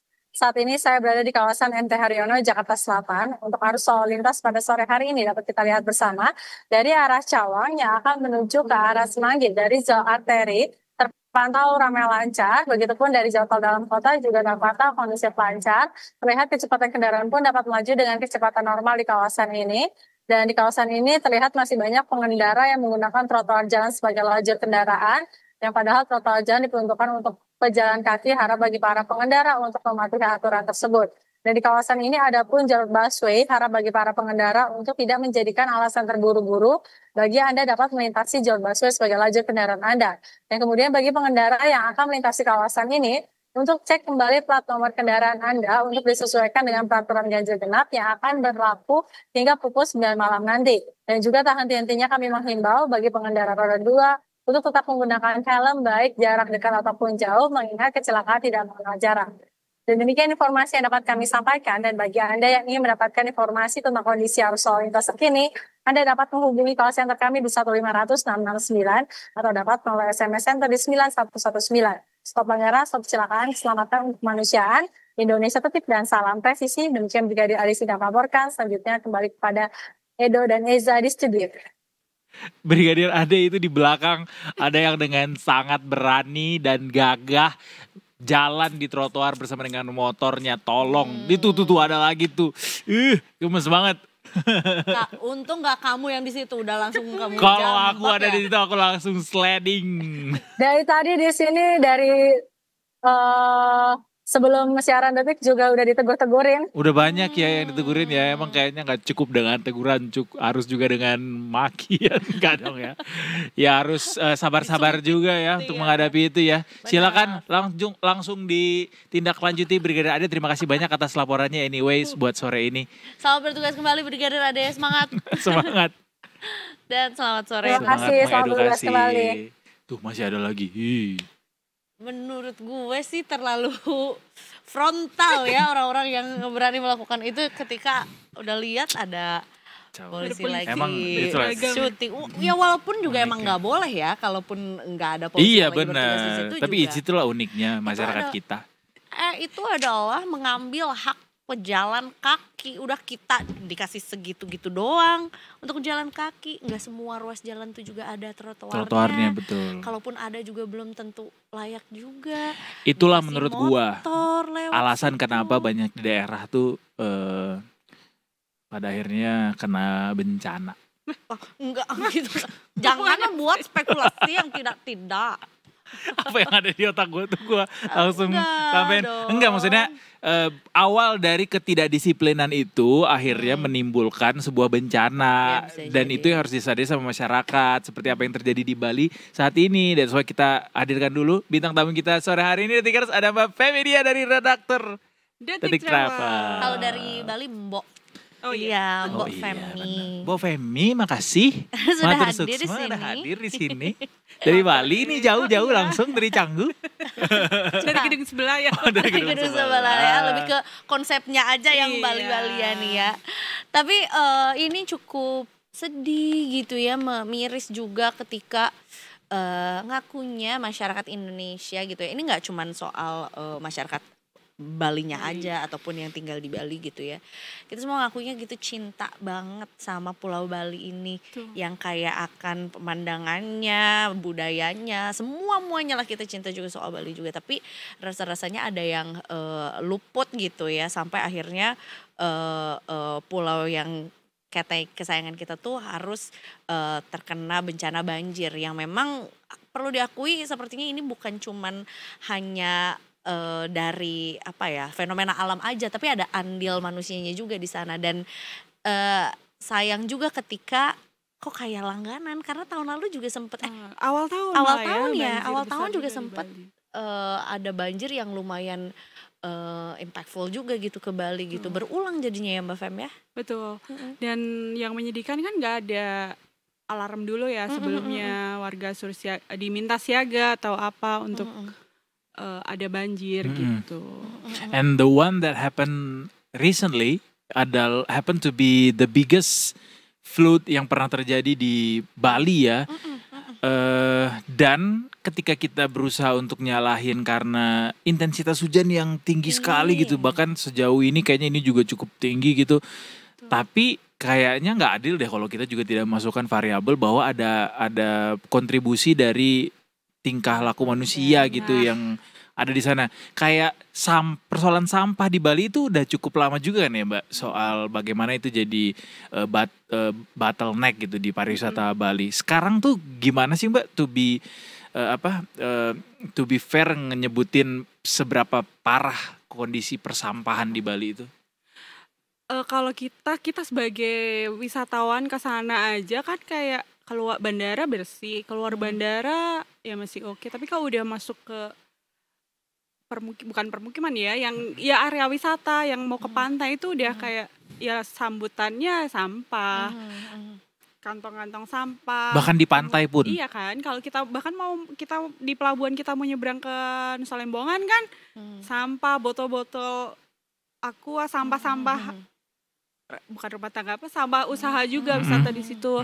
Nah ini ternyata Bali juga ternyata belum bisa mengatasi sampah dari warganya, juga dari usaha-usaha wisata ya. Karena kan gimana kita bicara Bali juga akan wisata, mereka hidup dari wisata dan udah kayak dua sisi yang nggak bisa dilepaskan gitu. Iya, kayak sejarahnya Bali selalu berhubungan dengan wisata kan, dan harusnya daerah wisata yang sudah cukup lama menjadi daerah wisata dan bahkan nomor 1 destinasi wisata di Indonesia, bahkan di Asia Tenggara juga, harusnya sudah cukup sadar akan budaya bersih ini gitu loh. Tidak boleh buang sampah sembarangan. Tapi apa yang terjadi saat ini? Ketidaksiapan Bali untuk ngelola sampah itu sendiri ya, dengan begitu banyak pendatang kan. Kalau secara tradisional mereka secara tradisi menggunakan yang ramah lingkungan kan, kayak upacara adat atau hari-hari akan daun, janur gitu kan. Tapi pada prosesnya sekarang untuk lebih dengan alasan kepraktisan ya, mulai dengan ada sampah plastik, snack-snack yang buat upacara itu juga sekarang permen-permen digunakan yang kayak gitu. Belum wisatawan yang berapa juta wisatawan ke sana per hari, jajan minuman botol berapa, belum yang industri yang besarnya, skala besarnya itu. Nah, TPA di sana juga tidak dikelola dengan baik dan bahkan ada yang ditutup-tutup karena udah nggak muat lagi kan bantar gebangnya mereka itu. Jadi ya sampai sekarang lagi digodok. Gimana sih caranya, pemerintah sendiri juga belum bisa. Nah, salah satunya kan setiap apa ya, kalau di Banjar harus bisa menyelesaikan sampahnya sendiri gitu. Kemarin diusulkan. Tapi itu juga karena kebijakan usulan baru, jadi belum bisa mengatasi yang sampah yang udah ada terlanjur ngumpul ini. Jadi ya masih, dan kemarin tersapu banjir, jadi makin susah lagi di atas gitu. Tapi sebetulnya apakah ini satu-satunya faktor atau salah satu dari sekian banyak faktor juga yang menyebabkan banjir besar yang terjadi di Bali ini? Betul. Banyak faktor juga ya, faktor lainnya secara kasat mata itu Bali udah kehilangan lahan-lahan hijaunya. Jadi villa, restoran, gedung-gedung beton itu mulai ada di Bali kan. Alih fungsi lahan banyak. Alih fungsi lahan. Jadi resapannya kalau tadinya tanah biasa bisa nyerap air, sawah, ada Subangnya kan juga udah berkurang ya. Sebagai destinasi utama justru menurut saya. Terus gitu, kalau air nggak bisa keserap, hujan yang segitu banyak ke dalam tanah, jadi meluberlah kemana-mana. Dan sungainya juga nggak bisa nampung air itu karena beberapa sungai ternyata juga udah mulai mengecil kan, di atasnya dibangun daerah aliran sungainya jadinya mengecil karena dipakai sama bangunan baru, hunian-hunian baru. Ini ada hubungannya nggak sama over tourism? Kan disebut-sebut dalam beberapa waktu terakhir ini Bali ini udah masuk kategori over tourism gitu. Ya betul, itu menjadi concern global bahkan ya, sampah dan over tourism di Bali itu. Kemarin laporan terakhir dari salah satu media asing juga menyebut, juga dari laporan dari Bali juga, akademisi juga menyebut bahwa Bali ini sudah over tourism, dicoba untuk ya terutama di Bali bawah ya, di Bali Selatan itu dekat bandara yang memang dibangun sebagai area wisata, itu udah nggak nampung, jadi semakin naik. Over tourism tuh pembangunannya atau kunjungan wisatawannya? Kunjungan wisatawannya yang itu berimpact kan, ada ya efek dominonya kan untuk menerima, itu potensi nih, makin banyak wisatawan berarti bisa dong bikin demand-nya usaha juga wisata, gitu. Bisa hotel, bisa kafe, bisa apapun, beach club dibangun, yang datang makin banyak ya. Gitu ya. Termasuk juga ini yang agak lucu tapi ya pasti miris juga gitu ya, bahwa kalau dulu tuh menikmati Bali itu ketika ada kafe di dekat sawah, ada villa di dekat sawah. Nah, kalau sekarang tuh seolah sawahnya tuh adalah bagian dari properti aja ya, gitu ya. Atau mungkin apa ya, properti gitu as in props aja, kalau ya udah ini biar ada sawahnya deh gitu sedikit gitu. Iya, betul. Jadi artinya lebih besar bangunannya daripada sawahnya. Daripada si sawahnya juga. Kalau dulu kan ya let's say misalnya Hidden Gem sampai bisa bikin ini kan, apa? Bukan iklan sih, opening sebuah stasiun televisi yang dari teras-sharing itu ya kan. Sekarang jadi ya habis aja gitu. Jadi ya kan? si sawahnya tuh itu kayak kelihatan nyata kan, nggak usah survei atau apa. Kalau kita kesana nggak, mungkin 5 tahun lalu kita kesana sebelum pandemi lah, setelah pandemi kayak beda ya gitu. Dan kemacetan gitu loh, kemacetan di Bali juga jadi satu isu yang kayaknya dulu nggak kebayang deh kita akan bermacet-macetan ria gitu ya di Bali. Sekarang jangankan di Canggu deh, yang memang juga di situ udah banyak yang paling padat gitu ya. Mau ke Denpasarnya pun juga tetap aja macet gitu, karena memang nggak ada transportasi umum juga.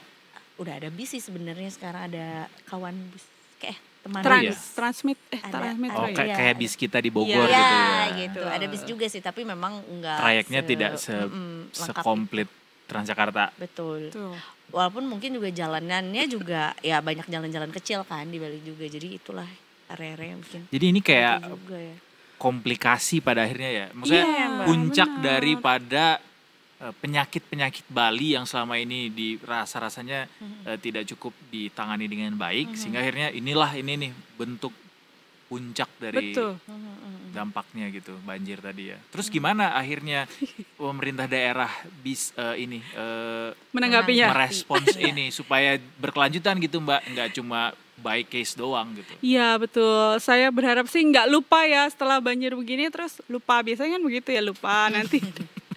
Dan sayangnya kemarin ya Gubernur Koster sendiri sempat menepis kalau itu disebabkan alih fungsi lahan terutama yang di Denpasar. Oh, beliau menolak. Iya, jadi kayak ya jadi sorotan juga ya, udah jelas-jelas bahkan kemarin-kemarin kan terbukti juga Detik Travel juga menyajikan berita sama Detik Bali menyajikan berita bahwa ini bangunan ini belum ada izinnya, kok bisa ketahuan bangunan izin bodong gitulah, dan itu nggak cuma 1 atau 2 gitu.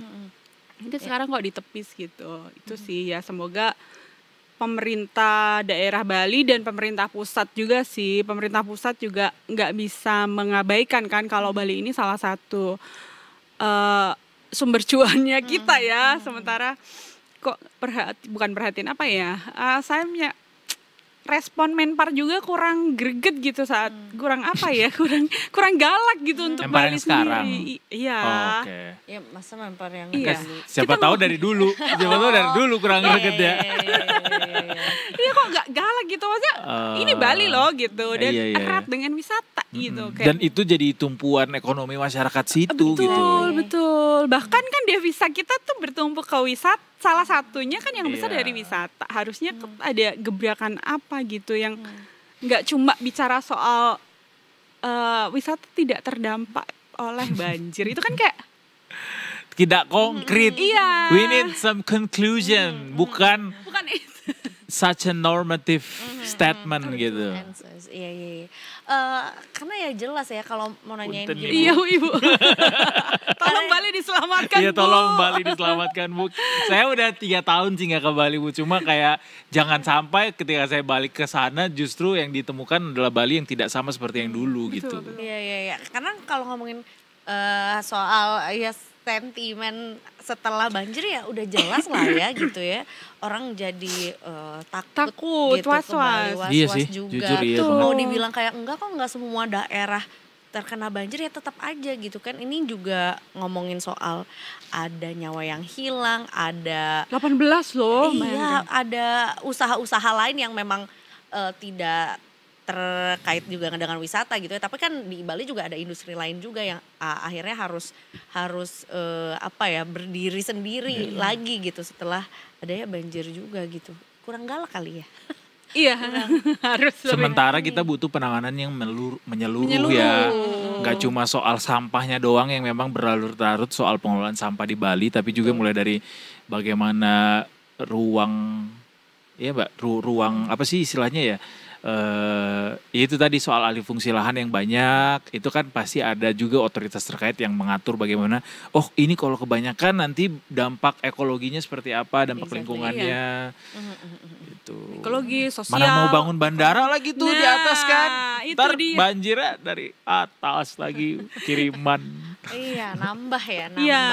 Itu udah mau, maksudnya Sampai mana ininya Mbak? sudah realisasi kan, udah mau mulai bangun kan bandaranya. Iya, udah makin matang lah ya. Udah nggak proses. wacana doang maksudnya. Iya. Udah Iya, ada iya. lahan yang dibangun kan sebetulnya? Lahannya udah disiapkan kan. Oke. Tapi memang belum ada progres yang lebih maju lagi dari yang terakhir itu. Kalau ini loh lokasi untuk bangun bandara. Cuman setelah banjir ini kan kayak harus diperhitungkan lagi dong bahwa Bali yang selama ini relatif aman ternyata bisa terendam banjir yang sebegitunya dan Iya. hujan curah hujannya sebegitu banyaknya gitu. Iya.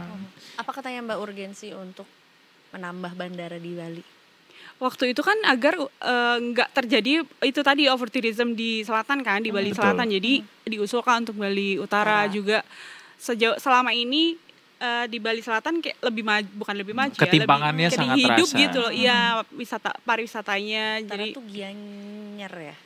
Soalnya utara juga gak kalah cantiknya Iya, pariwisatanya. betul. Wih, parah. Itu Bali versi ademnya kali ya. Karena mungkin ya secara suhu kan lebih secara ini dataran lebih tinggi ya. Lebih tinggi juga. Ya, tapi banyak hidden gemnya juga banyak di sana karena belum banyak orang ke sana. Cuma ya bertepatan sama momen itu rasa-rasanya nggak ada waktu lagi yang lebih baik daripada dari sekarang harus cepet-cepet diberesin ya Mbak. Betul. Masalah ini ya. Termasuk masalah sampah nih. Ini kenapa sih masalah sampah di Bali tuh nggak kelar-kelar Mbak soal pengelolaannya? TPA-nya kurang ya? Apa gimana sih? setelah di TPA tuh mau kemana gitu aja belum itu. ada kan. Iya. Wow, sebesar Bali Iya. masih kayak gitu masalahnya. Iya, sebesar Jakarta, Jabodetabek Iya juga. juga begitu sih. Sebenarnya kan masalah sampah itu, sampah tuh bisa ya mengatasinya kan sebenarnya direduksi dari awal ya, dari hulunya ya. Tapi kan karena udah terlanjur banyak dan ya bermacam-macam solusi akan tetap menghasilkan sampah, tapi memang harus dicoba untuk mengurangi itu kan. Bali yang sekecil itu harus bergelut dengan sampah itu kan Bali kayak konyol ya. sekecil itu bergelut dengan jahatnya sampah. Iya, ton padahal sampah. banyak kan udah penelitian akademisi itu banyak tinggal digodok, dikaji lagi, mungkin Betul, dipertajam untuk cari solusi yang sip gitu loh. Kayak transportasi umum dulu Bali nggak punya, kayak maju mundur setelah ada itu tadi bis. Iya. Dan wacana mau dibangun LRT juga ya. Iya.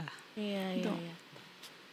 Baiklah, banyak PR-nya berarti. Banyak PR. Ya. Banyak PR dan penting untuk ini kita suarakan terus biar nggak cuma santai gitu ya menyikapinya, tapi memang benar-benar it's a critical situation untuk bisa disikapi. Jadi memang harus benar-benar segera untuk ditindaklanjuti dengan lebih Seksama. gencar lagi. Lebih gaspol. Lebih gaspol lagi. Lebih Gaspol yang sebelumnya Mbak. Yang sekarang apa Mbak ininya? Tagline-nya? Enggak. Belum ada tagline. Belum. Tolong bisa diusulkan. Oh, belum ada tagline. Udah kayak Detik Sore dia 2 tahun yang lalu ya belum ada tagline. Lebih ger. Lebih ger. Baiklah, Mbak Feni terima kasih banyak Mbak Femi ya udah mampir ke kita juga. Lain kali kita mungkin ngobrolnya dengan sunset Bali yang beneran. Aduh, ya. amin banget. Tidak artificial. Sunset di Canggu. Ya. Nah, boleh. Biar kau dengan canggumu. Itu lagu barunya Petra Siombing. Oh, iya. Tapi jangan Canggu shortcut ya. Itu apa? Macet. Oh, macet ya. Aduh. Ya udah kalau gitu Detikers kita kembali lagi besok. Yay, almost weekend. Happy ya saat yang Bali? Waduh. Ya boleh. Boleh. Belum Tapi sih, jangan Kak. buang sampah sembarangan. Jumatnya dari Jakarta ke Bali, Seninnya udah ngantor lagi tuh belum nyampe situ sih level kita. Oh iya. Iya belum nyampe segitu. Belum segaspol itu kita. Iya. Kecuali ke kafe, restoran ala Bali di Jakarta Selatan. Oh banyak. Itu Banyak kalau itu. bisa lah masih kebeli lah. Kata gue mah pokoknya untuk weekend ini save your energy Detikers karena weekend besoknya itu banyak banget acara di Jakarta. Ada festival-festival dan konser-konser lainnya juga ya. Habiskan uangmu. Dan tentunya kita balik laginya besok di jam yang sama, Senin sampai Jumat jam 3 sampai jam setengah 6 sore. Jadi sekarang waktunya Eiza Magfira pamit. Eduardo Simorangkir pamit dan seluruh kru yang bertugas hari ini juga pamit. Kita besok ketemu lagi ya tentunya cuma di Detik Sore. Gak cuma sore.